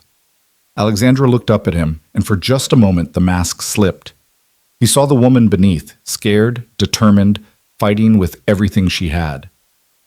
Stay close? Always. She rose from the wheelchair, refusing the arm Daniel offered, and walked to the podium under her own power. The effort cost her. He could see it in the slight tremor of her hands, the careful way she gripped the podium's edge. But she stood tall, her chin lifted, her eyes sweeping across the assembled press with cool authority. The room fell silent. Good morning, Alexandra began, her voice clear and steady despite everything her body had endured. I know there's been considerable speculation about my health and my future at Vale Industries. I'm here to address those concerns directly and to share some information that the American public deserves to know. She paused, letting the tension build. 3 months ago, I underwent experimental cardiac surgery to address a congenital heart defect I've lived with since childhood. The surgery was successful. I am recovering, and I have every intention of returning to my position as CEO of Vale Industries in full capacity. A murmur rippled through the press corps. Hands shot up, but Alexandra raised her own hand to forestall questions. However, my health is not the most important story here today. The most important story is about a conspiracy, a coordinated effort by powerful corporate interests to seize control of Vale Industries and dismantle the affordable healthcare technology we've spent 2 decades developing. She pressed a button on the podium, and the screen behind her lit up with documents, photographs, financial records. What you're seeing is evidence of a consortium involving executives from 3 major pharmaceutical companies and 2 private equity firms. This consortium recruited Grant Mercer, my former CFO, to execute a takeover from within. When that failed, they moved to Plan B, a hostile takeover designed to strip Vale Industries for parts and bury our cardiac technology forever. The room erupted. Reporters shouted questions, cameras flashed, the carefully maintained order dissolved into chaos. Alexandra let it happen for exactly 5 seconds before raising her hand again. I will take questions, but first, let me be absolutely clear about what's at stake. Her voice cut through the noise like a blade. Vale Industries' affordable cardiac monitoring technology has the potential to save millions of lives annually. Lives that pharmaceutical companies would prefer to monetize. Lives that private equity firms see only as data points on a profit projection. These people aren't just trying to take my company, they're trying to take hope away from every patient who can't afford the current standard of care. She met the cameras directly, and Daniel saw something in her expression that made his chest ache with pride. I won't let them. The questions came fast and fierce. Alexandra fielded them with the skill of someone who had been doing battle in boardrooms for nearly 2 decades. She named names. She cited specific documents. She laid out the conspiracy with the precision of a prosecutor presenting evidence to a jury. And through it all, she never wavered. By the time the press conference ended 2 hours later, Alexandra was trembling with exhaustion. Daniel caught her as she stepped away from the podium, guiding her back to the wheelchair despite her protests. That was incredible, he said as he wheeled her toward the elevator. You destroyed them. I wounded them. Alexandra's voice was hoarse from speaking. Now we have to see if the wound is fatal. The response came faster than either of them had anticipated. Within hours of the press conference, the story had exploded across every news outlet in the country. Social media erupted with outrage. Shareholders began demanding answers. Politicians who had accepted campaign contributions from the implicated companies scrambled to return the money and distance themselves from the scandal. And in the Vale Industries boardroom, the phone would not stop ringing. Daniel fielded calls from investors, analysts, lawyers, and journalists, while Alexandra rested in her hospital room. Each call brought new information, a board member pledging support, an institutional investor pulling back from the consortium's proxy fight, a whistleblower from one of the pharmaceutical companies reaching out with additional evidence.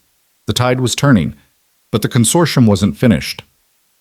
That evening, as Daniel sat beside Alexandra's bed reviewing the day's developments, his phone buzzed with an encrypted message. The number was familiar, the mysterious informant who had started all of this. They're accelerating the timeline. Emergency board meeting called for tomorrow. They're going to try to remove Alexandra before the shareholders can weigh in. Daniel showed Alexandra the message. Her expression hardened. They're panicking, she said. The press conference hurt them more than they expected. Now they're trying to cut their losses before everything falls apart. Can they actually remove you?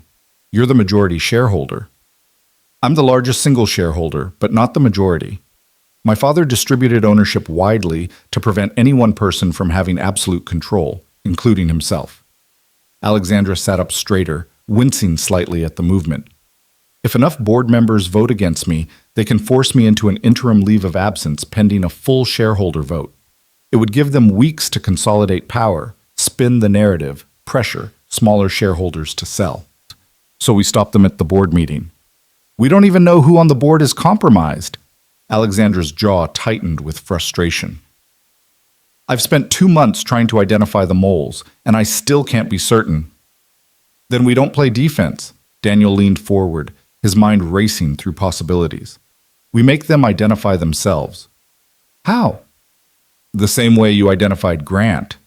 We give them something they can't resist, a piece of information so valuable they have to act on it. Then we watch who moves. Alexandra studied him with new appreciation. You're thinking like a strategist, not an analyst. I've had good teachers recently. A ghost of a smile crossed her face. What did you have in mind? Daniel outlined his plan. It was risky, perhaps riskier than anything they'd attempted so far. It required precise timing, complete commitment, and a willingness to bet everything on a single hand. It was exactly the kind of gamble Alexandra Vale had built her career on. Do it, she said when he finished. Set the trap. Daniel nodded and reached for his phone. The next 12 hours were a blur of preparation and misdirection. Lisa Chen proved invaluable, coordinating with trusted allies within the company to spread carefully crafted rumors. The story was simple. Alexandra Vale, exhausted from her press conference appearance, had suffered a setback. Her doctors were concerned. There was talk of moving up her departure from the hospital, not for recovery at home, but for transfer to a specialized facility. The implication was clear. Alexandra might not make it to the board meeting. If the consortium's moles believed she was incapacitated, they would move more boldly. They would reveal themselves. And when they did, Daniel would be watching. The board meeting was scheduled for 10 a.m. At 9:30, Daniel took his position in the company's security monitoring center, surrounded by screens showing every camera feed in the building. Lisa was at his side, her tablet connected to the company's internal communication systems. "Anything?" he asked. "Nothing yet. Everyone's arriving normally." Lisa's eyes darted across the screens. "Wait, there. Conference room B. That's not on the official schedule." Daniel watched as 3 board members filed into a small conference room on the executive floor. Margaret Chen, the head of operations, Robert Dalton, the senior independent director, and Victoria Ashworth, the chair of the compensation committee. All 3 were people Alexandra had trusted. "Can we get audio?" Daniel asked. Lisa's fingers flew across her tablet. "The room isn't wired, but I can access the phone system. If anyone makes a call..." As if on cue, Robert Dalton pulled out his phone. "Patching through now," Lisa said. The audio was tinny, but audible. Dalton's voice filled the security center. "It's happening. The press conference backfired. Our people are getting cold feet. We need to move now while she's still hospitalized." A response came from the phone's speaker, a voice Daniel didn't recognize. "The board vote? We have the numbers. Margaret and Victoria are solid. Patterson and Wu will follow if we present it as concern for Alexandra's health. By the time she's recovered enough to fight back, we'll have installed interim leadership." "And Reed?" "He's a placeholder, no real authority. Once Alexandra's out, we'll find a reason to remove him within the week." Daniel felt his jaw tighten. Lisa put a hand on his arm, a silent reminder to stay focused. "What about the evidence she released?" the voice on the phone asked. "Spin. We're already working on a counter-narrative, disgruntled CEO, facing mortality, making wild accusations to protect her legacy. The public has a short memory. By Christmas, no one will remember." "The consortium is prepared to proceed?" "They're waiting for our signal. Once the board votes, they'll announce the tender offer. 48 hours later, Vail Industries will be under new management." The call ended. Daniel looked at Lisa. "Did you get all of that?" She held up her tablet, showing the recording progress bar. "Every word." "Then let's end this." The boardroom fell silent when Daniel walked in. 11 directors sat around the polished table, their faces arranged in various expressions of surprise and concern. At the head of the table, Margaret Chen had already taken the chair that should have been Alexandra's, a symbolic claim to leadership that set Daniel's teeth on edge. "Mr. Reed," Margaret said smoothly, "we weren't expecting you. Given the circumstances, we assumed you'd be at the hospital with Alexandra." "I'm exactly where I need to be." Daniel took his place at the table, the seat reserved for the interim CEO. "And I have an announcement that I think the board will find interesting." "This isn't the appropriate forum for..." "It's exactly the appropriate forum." Daniel pulled out his phone and set it on the table. "Because what I have to share concerns every person in this room."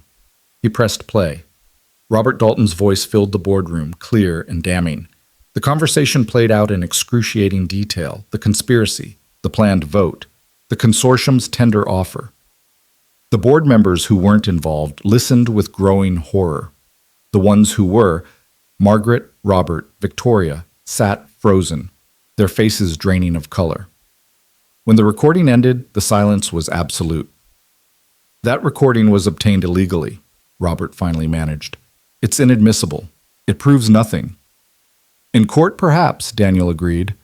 "But we're not in court. We're in a boardroom, and I think our fellow directors have heard enough to form their own conclusions." He looked around the table, meeting each pair of eyes in turn. "Alexandra Vail built this company on the principle that healthcare should be a right, not a privilege. She spent her entire adult life fighting for that vision, first against skeptics who said it couldn't be done, then against competitors who wanted to crush her, and now against a conspiracy that would rather see her dead than see her succeed." Daniel's voice rose with conviction.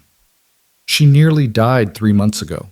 She's still recovering, and yet she stood before the press yesterday and exposed the people trying to destroy everything she's built, because she believes in this company and in the lives it can save." He turned to face Margaret, Robert, and Victoria directly. "The question now is, what do you believe in?" Because if it's money, if it's power, if it's whatever the consortium promised you, then you're in the wrong room. This is Vale Industries. We save lives here, and we don't surrender to people who would trade those lives for profit. The moment stretched. Then Harrison Wu, a soft-spoken director who had sat silent through the entire confrontation, cleared his throat. I move that we table all discussion of leadership changes until Alexandra Vale is sufficiently recovered to participate personally, he said. Furthermore, I move that we open an immediate investigation into the conduct of any board members who may have colluded with outside parties against the company's interests. Seconded, said another director, then another, then a chorus of voices around the table. Margaret Chen's face twisted with fury. She looked at Robert and Victoria, seeking support, but both had gone pale and silent, rats recognizing a sinking ship. This isn't over, Margaret said, rising from the chair she'd claimed. The consortium has resources you can't imagine. They'll do nothing. The voice came from the doorway. Every head turned. Alexandra Vale stood at the entrance to the boardroom, one hand braced against the doorframe, the other clutching a folder of documents. She was dressed in a simple charcoal suit, not her usual power attire, but elegant enough to project authority. Her face was pale with effort, but her eyes blazed with the fierce intelligence that had built an empire. Alexandra, Daniel said, moving instinctively toward her. You should be resting. I've rested long enough. She walked into the room, each step deliberate and measured. Dr. Harrison cleared me this morning, conditionally, against his better judgment. A thin smile crossed her face. He knows me well enough to understand that trying to keep me away from this meeting would have done more damage than letting me attend. She reached the head of the table, her rightful place, and stood before the chair Margaret had vacated. For a moment, she simply looked at it. Then she sat down, the gesture carrying the weight of reclaimed authority. Daniel has already shared the evidence we've gathered, Alexandra said, her voice carrying to every corner of the room. But there's more. The folder I'm holding contains financial records, communication logs, and sworn statements from witnesses within the consortium's own organization. People who decided that participating in the destruction of a healthcare company was more than their conscience could bear. She opened the folder and began distributing documents around the table. These materials have already been provided to the FBI, the SEC, and the Department of Justice. Federal investigators will be reaching out to several people in this room within the next 48 hours. Her gaze settled on Margaret, Robert, and Victoria. I would strongly suggest that any board members with relevant information consider cooperating fully with those investigations. Robert Dalton's composure finally cracked. He pushed back from the table, his chair scraping loudly against the floor. You can't prove any of this, he said, but his voice lacked conviction. It's hearsay. Fabrication. You're a dying woman grasping at... I'm a dying woman? Alexandra's laugh was cold and sharp. Robert, I've been dying since I was 16 years old. Every single day I've woken up wondering if this would be the one that killed me. And you know what I've learned from that? She stood, placing her hands flat on the table, leaning toward him with controlled fury. I've learned that the dying have nothing left to fear. I've learned that when you've stared down death often enough, the threats of small, greedy men stop meaning anything at all. And I've learned that the best way to live, really live, is to fight for something worth dying for. Her voice dropped to barely above a whisper, but it carried through the silent room like thunder. Vale Industries is worth dying for. The lives we save are worth dying for. And you, Robert, you and your consortium, you are not worth a single beat of my damaged heart. Robert's face contorted. For a moment, Daniel thought he might lunge across the table, but something in Alexandra's expression stopped him, something ancient and implacable, the look of a woman who had walked through fire and emerged transformed. He turned and walked out of the boardroom without another word. Margaret and Victoria followed moments later. Alexandra watched them go, then slowly sank back into her chair. The effort of the confrontation had cost her. Daniel could see it in the tremor of her hands, the slight grayness around her lips.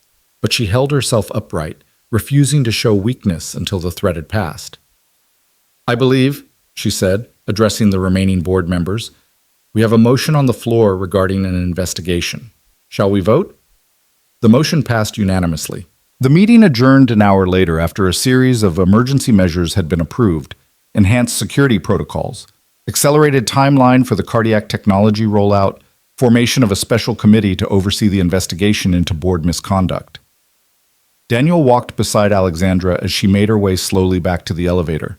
She leaned on him more heavily than she probably wanted to, but she didn't push him away. "That was reckless," he said quietly. "You could have collapsed in there."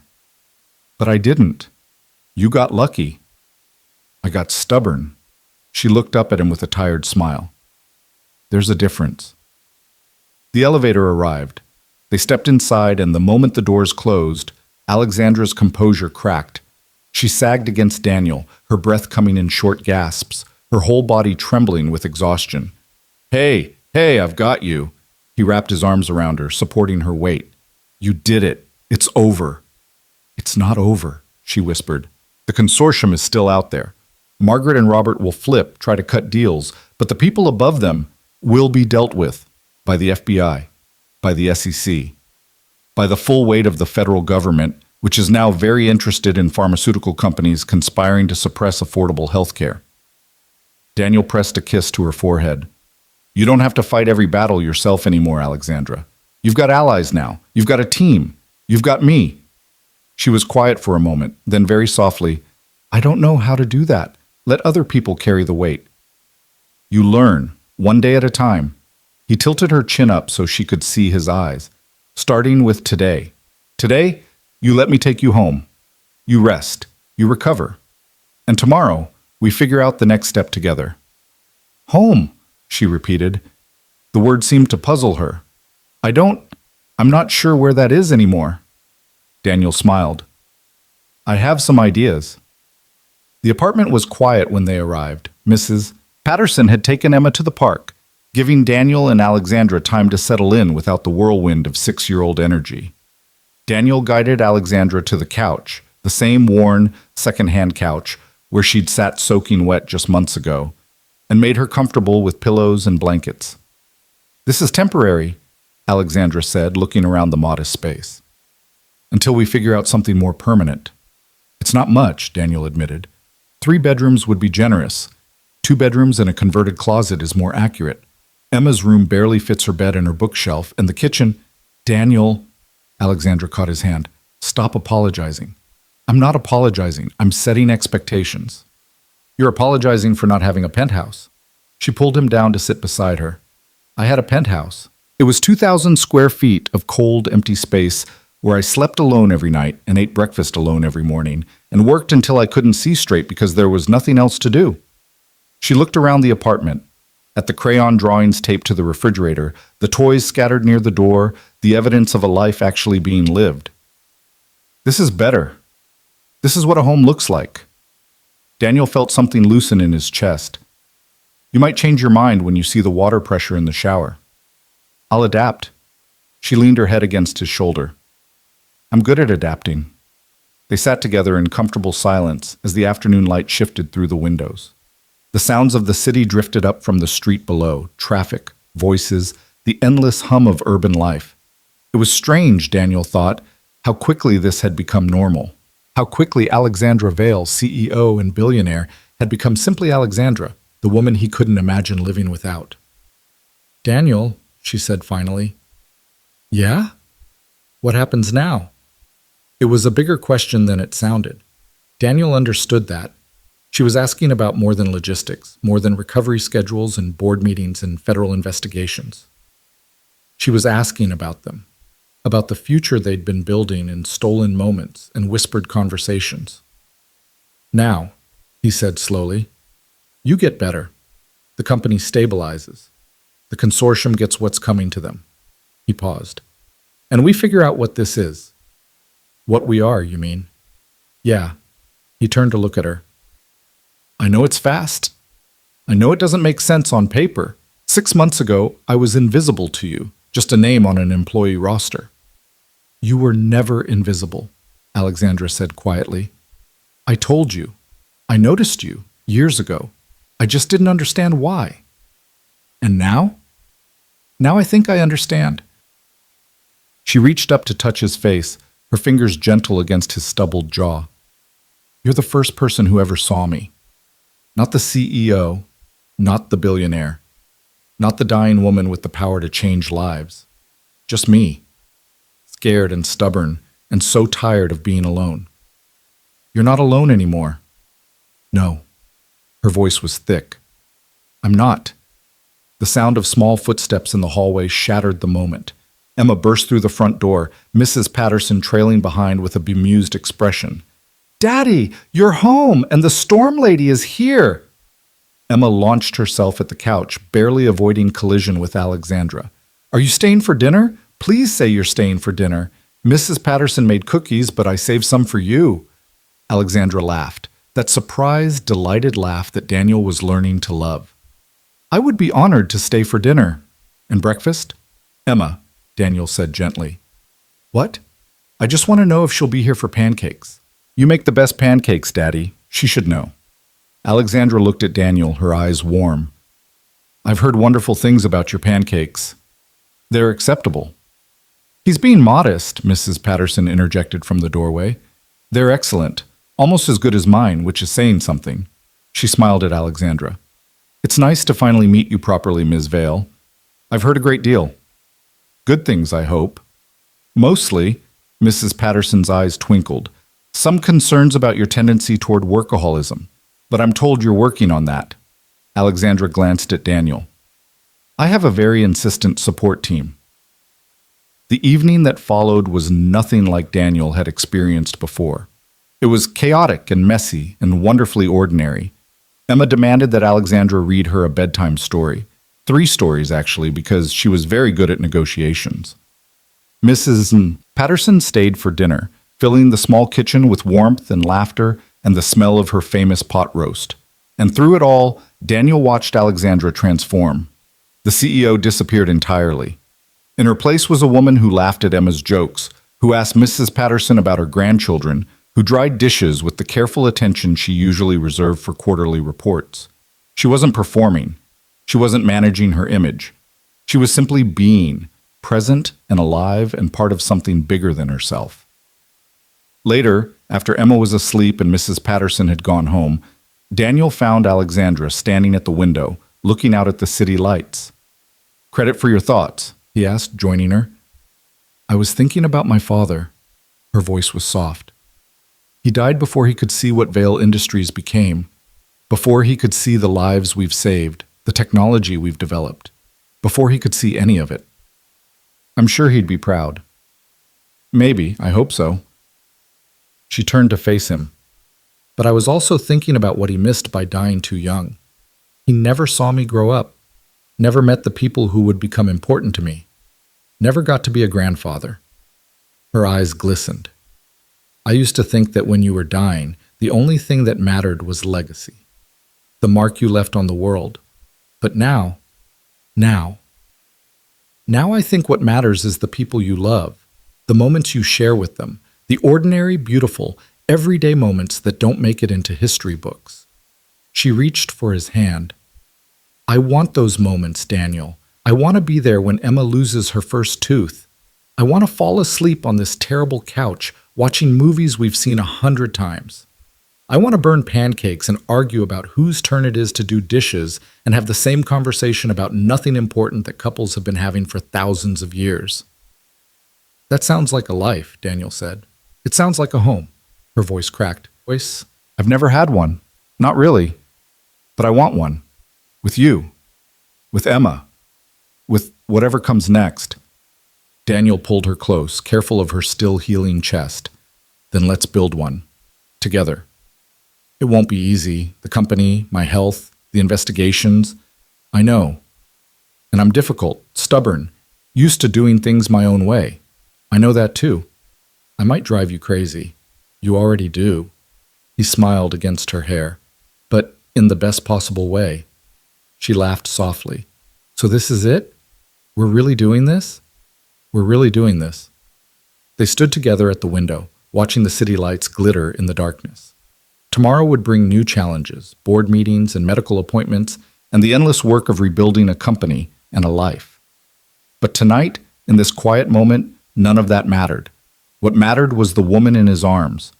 What mattered was the choice they'd made to face the future together. What mattered was home. The weeks that followed tested everything they'd built. Alexandra's recovery continued, though not in a straight line. There were good days when she felt almost normal, when she could work for hours and walk without support and forget, momentarily, what her body had endured. And there were bad days when the fatigue crushed her, when pain radiated through her chest, when the experimental treatment revealed its limitations. Through it all, Daniel was there. He adjusted his schedule at Vail Industries to work from home whenever possible, setting up a makeshift office in the corner of the living room. He coordinated with Dr. Harrison on Alexandra's treatment protocol, becoming as familiar with cardiac rehabilitation as he was with financial projections. He learned to read her moods, when she needed space, when she needed company, when she needed someone to simply sit beside her and say nothing at all. And Emma, in her 6-year-old wisdom, understood things that adults often missed. One evening, Daniels came home to find Emma curled up on the couch with Alexandra, both of them absorbed in a picture book about a princess who refused to be rescued. "She's reading to me," Alexandra explained when she noticed him watching. "Apparently my voice is too tired today." "The princess's voice is tired too," Emma added seriously, "from fighting all the dragons. But that's okay. You can rest, and I'll tell you what happens." That sounds like an excellent arrangement. Later, after Emma was asleep, Alexandra told Daniel what had happened. She'd had a particularly difficult afternoon. Chest pain, shortness of breath, the creeping fear that the surgery hadn't worked as well as everyone hoped. She'd been on the verge of panic when Emma had noticed, climbed onto the couch beside her, and announced that she knew exactly what to do. She said that when she's scared, Eleanor, the stuffed elephant, tells her stories until she feels better, Alexandra said, her eyes bright with unshed tears. And since I don't have an Eleanor, she would be my Eleanor for a while. She's something special, isn't she? She's extraordinary. Alexandra's voice was fierce. And she's going to change the world someday, just like her father. Daniel blinked. I haven't changed anything. You changed me. She took his hand. You changed everything. The consortium's legal troubles accelerated as the federal investigation widened. Margaret Chen, facing the prospect of prison time, agreed to cooperate with prosecutors in exchange for a reduced sentence. Her testimony implicated executives at 3 major pharmaceutical companies and 2 private equity firms, triggering a cascade of arrests and resignations that made national headlines. Robert Dalton fled the country before he could be arrested, only to be apprehended at Heathrow Airport, trying to board a flight to a country without an extradition treaty. Victoria Ashworth, perhaps wisely, hired the best lawyers money could buy and began negotiating her own cooperation agreement. And at the center of it all, Vail Industries not only survived, but thrived. The publicity from Alexandra's press conference had transformed the company's public image. Instead of being seen as just another healthcare corporation, Vail Industries became a symbol of integrity. David standing up to Goliath, fighting for patients against corporate greed. Stock prices climbed. Partnerships multiplied. The Affordable Cardiac Technology Program received funding from sources that had previously been inaccessible. 6 months after her surgery, Alexandra walked into the Vail Industries boardroom for her first official day back as CEO. Daniel was there, of course. He'd spent the previous 6 months in a role that defied easy description, part interim CEO, part strategic advisor, part protector of Alexandra's vision while she recovered. Now, as she reclaimed her rightful position, he found himself uncertain about where he fit. "You look nervous," Alexandra said as they approached the boardroom doors. "I'm not nervous. I'm recalibrating." Recalibrating.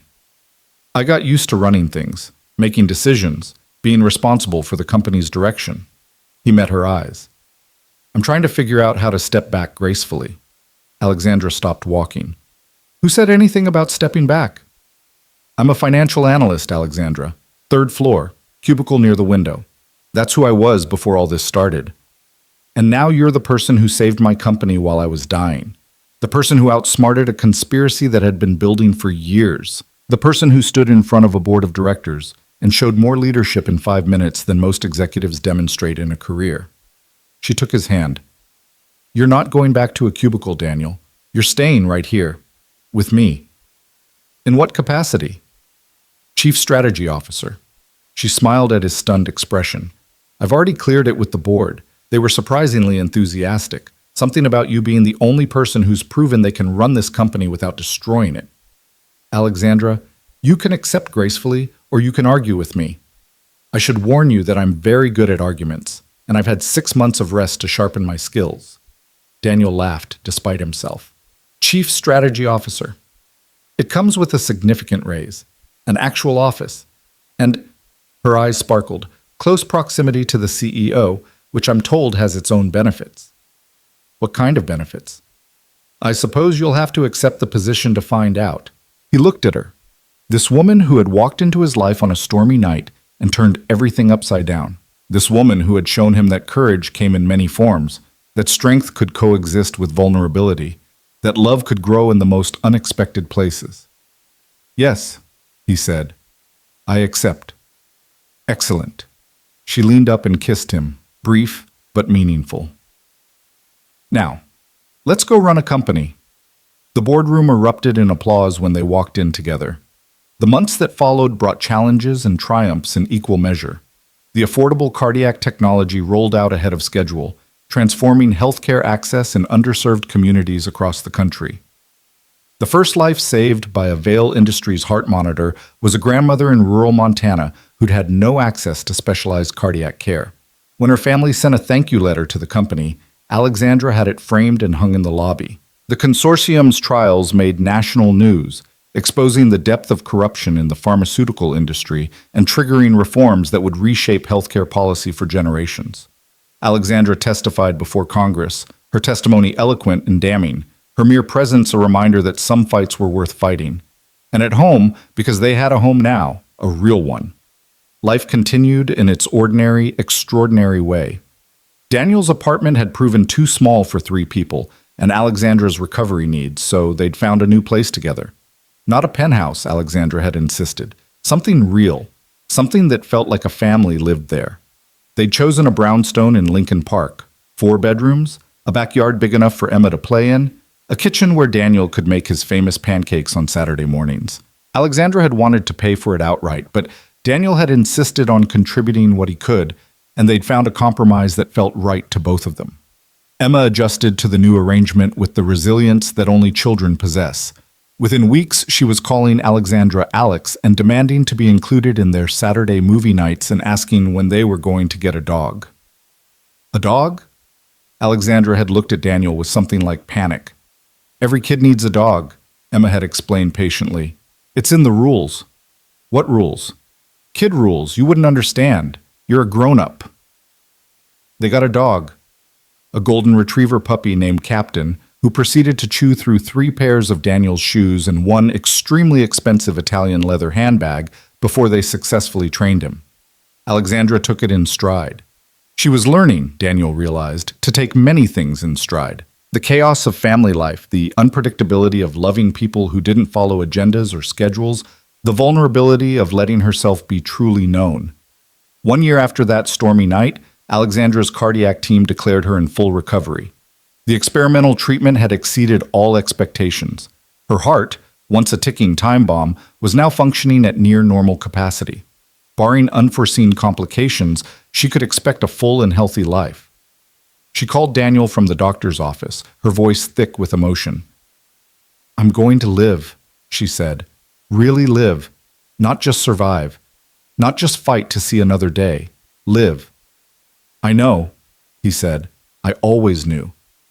How could you know? The odds were... I knew because you're Alexandra Vail, and Alexandra Vail doesn't lose. That night, after Emma was asleep and Captain was snoring in his bed and the house was quiet, Alexandra found Daniel on the back porch, looking up at the stars. What are you thinking about? She asked, settling beside him. The night you showed up at my door, how terrified I was, how certain I was that my life was about to get very complicated. Were you right? Very. He smiled at her. Best complication I ever had. She leaned her head against his shoulder. I never properly answered your question, you know. What question? When you told me I was beautiful, you said I was extraordinary, fierce, the kind of person who changes the world. She looked up at him. You were wrong about one thing. What's that? You said I was the most extraordinary person you'd ever met, but you're wrong. Emma is. She smiled. And you're pretty extraordinary yourself. I'm ordinary. We established that. Ordinary people don't save dying CEOs. Ordinary people don't stand up to corporate conspiracies. Ordinary people don't take in broken strangers and help them remember how to live. She cupped his face in her hands. You're the most extraordinary, ordinary person I've ever known, and I love you for it. Daniel felt his heart swell. I love you too. Good. She kissed him. Because I'm planning to keep you around for a very long time. How long? Forever, if you'll have me. He pretended to consider it. Forever's a pretty big commitment. I'm aware. I've done the analysis. And what did your analysis conclude? That the risk-adjusted returns of a lifetime with you significantly outweigh any potential alternatives. She grinned. Also that I can't imagine waking up without you beside me, but mostly the returns thing. Daniel laughed and pulled her close. Forever it is, then. Above them the stars wheeled through the infinite darkness. Below, the city hummed with a million stories, a million lives, a million hearts beating toward an uncertain future. But here, in this quiet moment, two people who had found each other against all odds made a promise that would shape the rest of their lives. Not a grand gesture, not a dramatic declaration, just a simple truth, spoken in the darkness. Forever. And they meant it. The promise of forever was tested sooner than either of them expected. 3 months after Alexandra's clean bill of health, Grant Mercer resurfaced. He'd been released on bail pending his trial, his lawyers having argued successfully that he posed no flight risk with his assets frozen and his passport confiscated. The legal system, in its measured wisdom, had deemed him sufficiently contained. The legal system was wrong. Daniel was in his office at Vail Industries when Lisa Chen burst through the door, her face pale with alarm. He's filing, she said without preamble. Grant, he's filing a countersuit against Alexandra personally. Defamation, intentional interference with business relationships, and, she hesitated, fraud. Fraud? He's claiming the evidence we released was fabricated, that Alexandra orchestrated the entire conspiracy narrative to cover up her own financial misconduct. Lisa's hands were shaking. Daniel, he's got documentation. Bank records, communications, testimony from former employees. I don't know how, but he's built a case. Daniel's blood ran cold. That's impossible. We have the original evidence. We have federal investigators who've verified everything. He's not trying to win in court. He's trying to win in public opinion. If he can create enough doubt, enough confusion. Lisa stopped, the implication hanging heavy in the air. The shareholder meeting was in 2 weeks. Vail Industries' stock had been climbing steadily since Alexandra's return, but investor confidence was fragile. Any hint of scandal, any suggestion that the company's leadership couldn't be trusted, could trigger a sell-off that would undo everything they'd built. Grant Mercer might be going to prison, but he intended to burn everything down on his way there. Daniel found Alexandra in the executive conference room, surrounded by lawyers and crisis communications specialists. She looked up when he entered, and he saw immediately that she already knew. Lisa told you, she said. Yeah. He crossed to stand beside her. How bad is it? Bad enough that our legal team has been arguing for the past hour about whether we should settle. Settle? With Grant Mercer? After everything he did? Settling would make this go away quietly. No public trial, no extended media coverage. No opportunity for Grant to keep poisoning the well. One of the lawyers, a senior partner named Harrison, spoke with the weary pragmatism of someone who'd seen too many corporate battles. It's not about justice, Mr. Reed. It's about protecting the company. It's about surrendering, Alexandra said flatly. Admitting that we can be bullied, sending a message that anyone who attacks Vail Industries can buy their way out of consequences. With respect, Ms. Vail, the alternative is a prolonged legal battle that will dominate headlines for months. Even if we win, when we win, the damage to our reputation could be severe. And if we settle, the damage to our integrity is certain. Alexandra's voice was steel. I didn't survive a heart transplant and a corporate conspiracy to cave to a man who tried to have me killed. The room fell silent. Daniel looked at the lawyers, at the communications specialists, at all the professionals who dealt in calculated risks and managed outcomes. They didn't understand. They couldn't understand. This wasn't about legal strategy or public relations. This was about something deeper, about who Alexandra Vale was and what Vale Industries stood for. "We fight," Daniel said. "That's not a question. The only question is how." Alexandra met his eyes, and something passed between them, a shared understanding that transcended words. "Everyone out," she said. "Except Daniel. I need to think." The room emptied.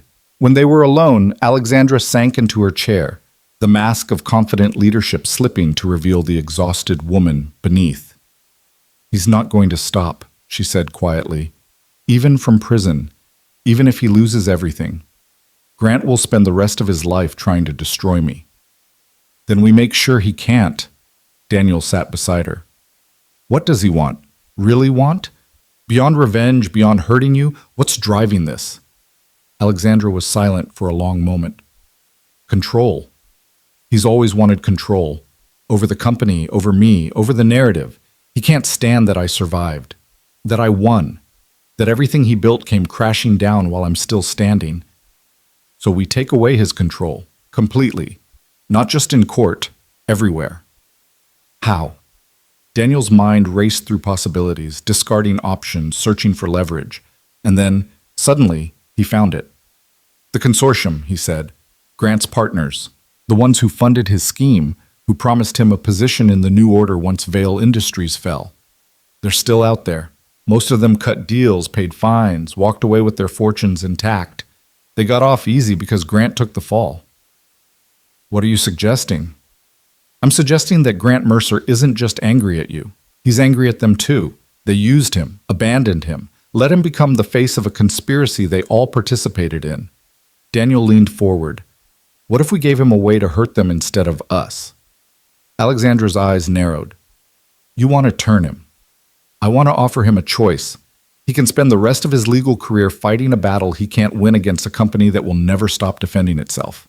Or he can redirect his considerable talents toward the people who actually betrayed him, and maybe, just maybe, find some redemption in the process." Grant Mercer doesn't want redemption. Everyone wants redemption, even if they don't know it. Daniel took her hand. "You taught me that.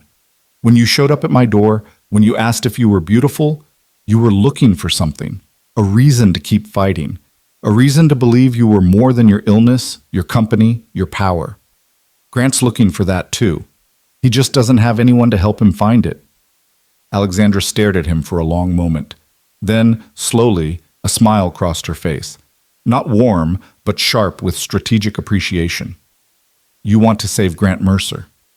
I want to neutralize him. If saving him is what it takes, I can live with that.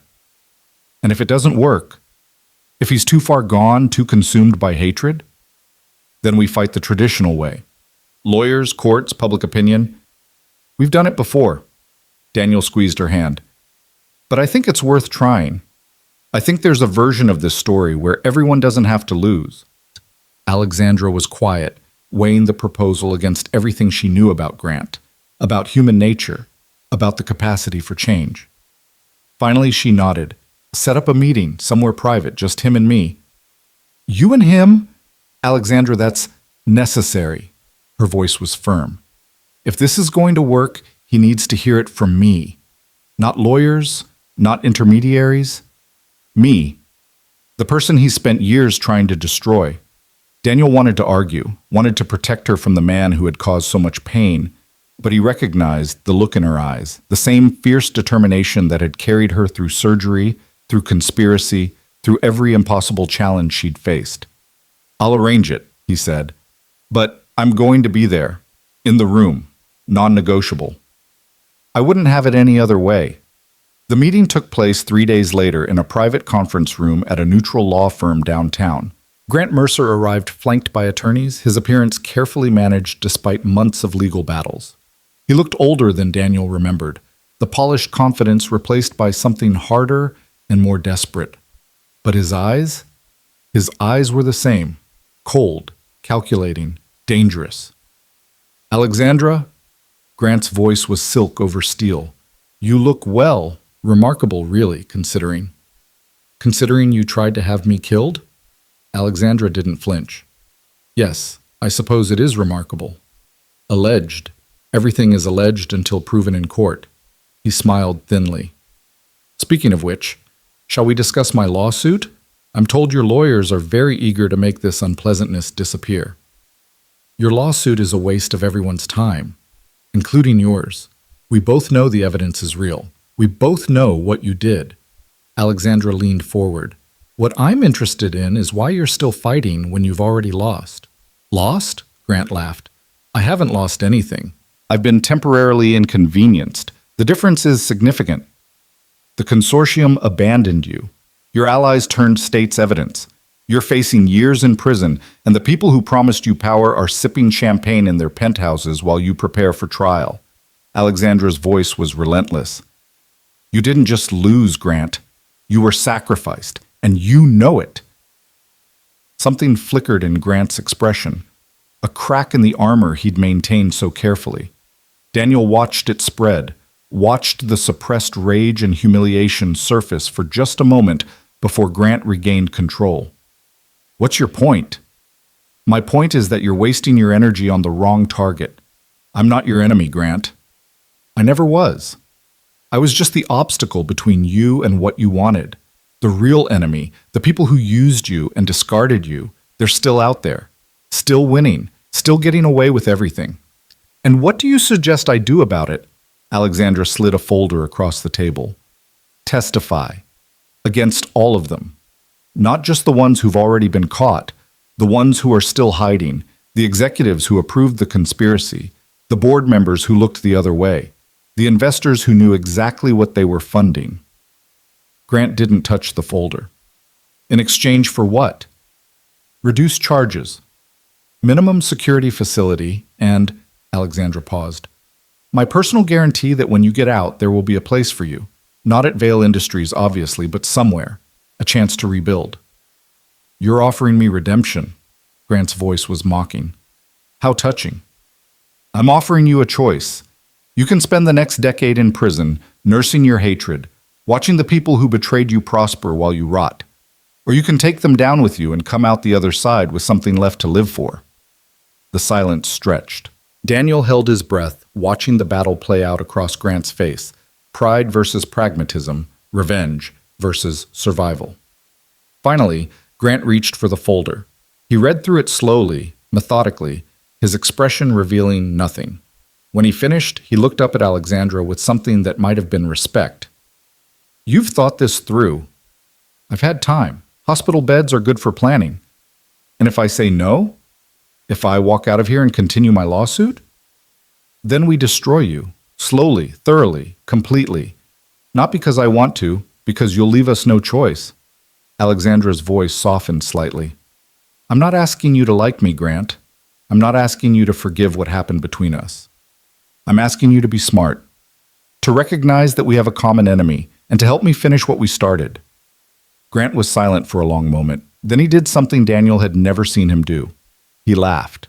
A real laugh, surprised and almost admiring. You know what I always underestimated about you, Alexandra? Your ruthlessness.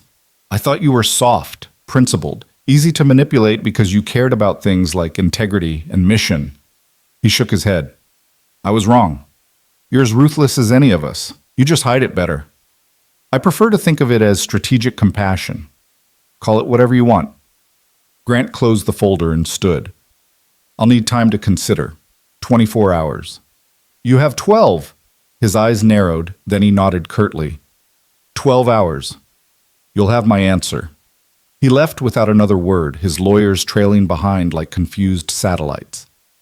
When they were alone, Daniel let out a breath he hadn't realized he'd been holding. That was either brilliant or insane. Possibly both. Alexandra slumped slightly in her chair. He'll take the deal. How can you be sure? Because he's smart enough to know I'm right. The consortium betrayed him. They let him take the fall while they protected themselves. And Grant Mercer, whatever else he is, does not forgive betrayal. She was right. 11 hours later, Grant's lawyers called to accept the terms. The subsequent weeks brought revelations that shook the corporate world to its foundations. Grant Mercer, once the architect of conspiracy, became its most devastating critic. His testimony implicated executives at levels no one had suspected, triggering investigations that reached into the highest echelons of American business. The consortium didn't just fall, it collapsed entirely, taking with it careers, fortunes, and reputations that had seemed untouchable. And through it all, Vail Industries stood firm, stronger than before, validated by truth. Daniel watched Alexandra navigate the aftermath with quiet awe. She had found a way to defeat her enemy by offering him something better than revenge. She had turned hatred into alliance, destruction into justice. "You know what you did, don't you?" he asked her one evening as they walked home through streets golden with autumn light. "What did I do?" "You saved him. Grant. Despite everything, you gave him a chance to be something other than what he'd become."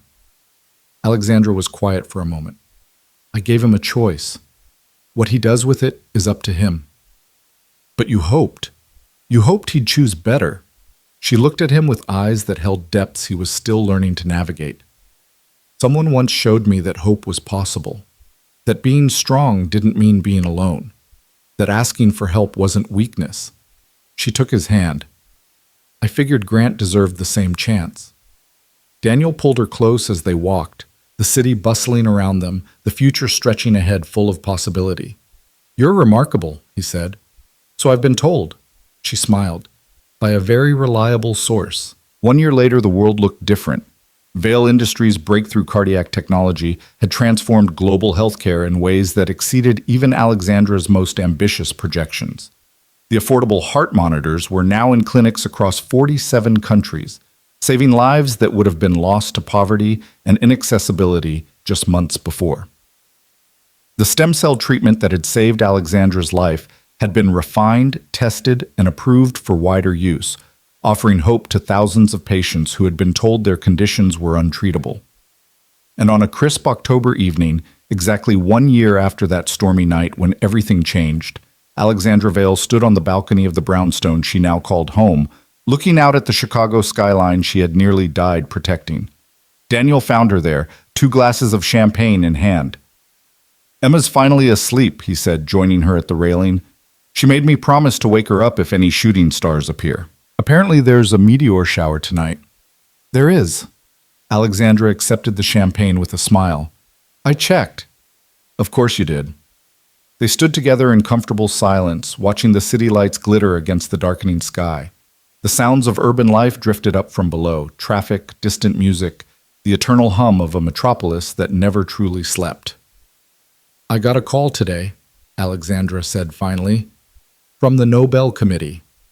Daniel nearly dropped his glass. "The Nobel Committee?" "They're nominating Vail Industries for the Peace Prize, something about our contribution to global health equity." She said it casually, as though discussing the weather, but Daniel could see the emotion she was trying to contain. "They want me to give a speech in Stockholm in December." "Alexandra, that's—" Words failed him. "That's incredible. It's terrifying." She laughed softly. "I've stood before Congress. I've faced down corporate conspiracies. I've testified in trials that made international headlines. But a Nobel Prize speech?" She shook her head. "I have no idea what to say."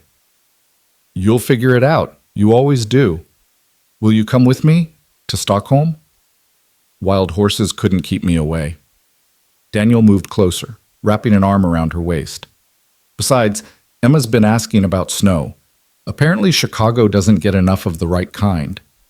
"There's a right kind of snow?" "According to our daughter, yes, Swedish snow is supposedly superior. She read it in a book." Alexandra went very still. "Our daughter?" Daniel realized what he'd said. The word had slipped out naturally, without thought, because that's what Emma had become to both of them over the past year. But they'd never discussed it formally, never put a label on the relationship that had grown between Alexandra and the little girl who had offered her a stuffed elephant in her darkest hour. "I'm sorry," he said. "I didn't mean to assume. Don't apologize." Alexandra's voice was thick. "Don't ever apologize for that." She turned to face him, her eyes bright with unshed tears. "She asked me something last week, when you were working late." "What did she ask?" "She asked if I was going to be her mom." Alexandra's voice cracked. "She said that her real mom left and never came back, but I came in a storm and stayed. She said that made me better than a real mom. She said, Alexandra stopped, overwhelmed. Daniel felt his own eyes sting. What did you tell her? I told her I would be honored if that was something you wanted too. Alexandra. He set down his champagne glass and took both her hands in his. I've wanted that since the night you asked me if you were beautiful. I've wanted that since I watched you stand up to Grant Mercer in a boardroom while your heart was failing. I've wanted that since Emma put a paper crown on your head and you wore it like it was made of diamonds. Daniel, I love you. Not the CEO, not the billionaire, not the woman who's about to win a Nobel Prize. You. The person who showed up at my door scared and alone and somehow found the courage to keep fighting. The person who taught me that strength isn't about never needing help. It's about being brave enough to ask for it. He reached into his pocket and pulled out a small velvet box. Alexandra's breath caught. I've been carrying this around for 3 months, Daniel admitted, waiting for the right moment, waiting until everything was perfect. But I realized something today. What? Perfect doesn't exist, not in business, not in life, not in love. What exists is this: 2 people who found each other against impossible odds, who fought through everything that tried to tear them apart, who built something real out of chaos and fear and stubborn hope. He opened the box, revealing a simple diamond ring that caught the starlight. Alexandra Vale, will you marry me? The tears she'd been holding back finally fell, but she was smiling, that radiant, surprised smile that still took his breath away every time he saw it. Yes, she whispered. Yes, yes, 1,000 times yes. Daniel slid the ring onto her finger, and then she was in his arms and he was kissing her, and the city sparkled below them like it was celebrating too. When they finally broke apart, Alexandra laughed, that pure, joyful sound that had become his favorite music. Emma's going to be impossible tomorrow. She's been dropping hints about wanting to be a flower girl for months. You knew? She's 6. Subtlety isn't her strong suit. Alexandra held up her hand, watching the diamond catch the light. I never thought I'd have this. Any of this. A family, a future. Someone who sees me, really sees me, and loves me anyway. Not anyway, Daniel corrected. Because I love you because of who you are. All of it. The strength and the vulnerability. The CEO and the woman who reads bedtime stories in funny voices. The fighter and the person who still gets scared sometimes. I'm scared right now. Of what? Of being this happy. Her voice dropped. I spent so long preparing to die. Building walls. Keeping everyone at a distance so it wouldn't hurt as much when I was gone. And now, she gestured at the life they'd built. Now I have everything I never let myself want, and I'm terrified it's going to disappear. Daniel cupped her face in his hands. It's not going to disappear. I'm not going anywhere. Emma's not going anywhere. This life we're building, it's real, it's solid, and it's going to last. You can't know that. No, I can't know anything for certain. Nobody can. He smiled gently. But I can promise you that whatever comes, good days and bad days, challenges and triumphs, everything, we'll face it together. That's what family means. That's what love means. Alexandra leaned into him, her head resting against his chest. I used to think strength meant standing alone. I remember. You told me that once. I was wrong. She looked up at him. Real strength is letting someone stand with you. You taught me that. We taught each other. They stayed on the balcony until the first meteor streaked across the sky, a brilliant flash of light cutting through the darkness. Alexandra made a wish, and though she didn't tell Daniel what it was, he could guess. More of this. More moments like this one. More ordinary, extraordinary days filled with love and laughter and the beautiful mess of family life. It was a wish that would come true. The wedding took place on a snowy December afternoon, just 2 days before Alexandra's Nobel Prize ceremony in Stockholm. They'd chosen a small venue, a historic chapel in the Swedish countryside, far from the press and the public attention that followed them everywhere. Emma was indeed the flower girl, scattering rose petals down the aisle with the grave concentration of someone performing an extremely important mission. Mrs. Patterson had flown in for the occasion, dabbing at her eyes throughout the ceremony. Lisa Chen served as maid of honor, while Dr. Harrison, the man who had saved Alexandra's life, stood as a witness. And Grant Mercer, of all people, sent a gift, a first edition of The Art of War, with a note that read simply, "You won, well played." Alexandra had laughed when she opened it, and Daniel had known in that moment that something had truly healed, not just her heart, but something deeper.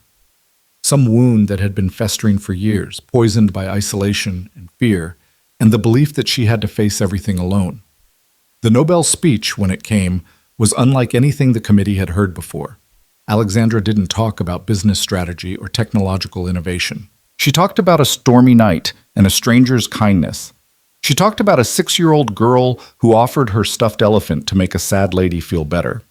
She talked about the people who had carried her when she couldn't carry herself, and the lesson she'd learned in the process. "We measure success in many ways," she said, her voice carrying across the grand hall. "Profits, market share, units sold. But the truest measure of success, the one that matters when everything else falls away, is the lives we touch, the people we lift up, the love we give and receive."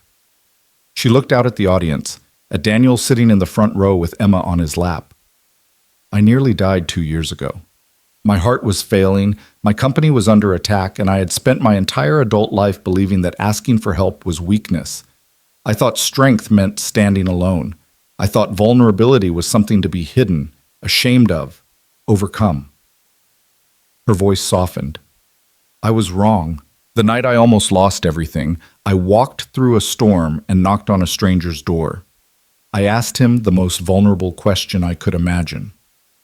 Am I beautiful? Not beautiful like a magazine cover. Beautiful like a human being worthy of love."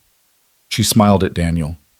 He answered yes, not because of my money or my power or my achievements, because he saw me, the real me, scared and broken and desperately hoping that there was still something worth saving. The hall was silent.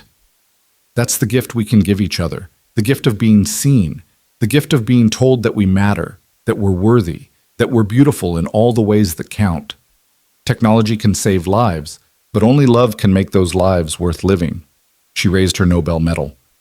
"This award belongs to everyone who refuses to let profit trump compassion. To everyone who believes that health care is a right, not a privilege. To everyone who sees a stranger struggling and chooses to help instead of looking away." She paused. "And to the man who opened his door on the worst night of my life and taught me that I didn't have to face the storm alone." The applause that followed was thunderous. Later that night, in their hotel suite overlooking Stockholm's snow-covered rooftops, Alexandra finally answered the question that had started everything.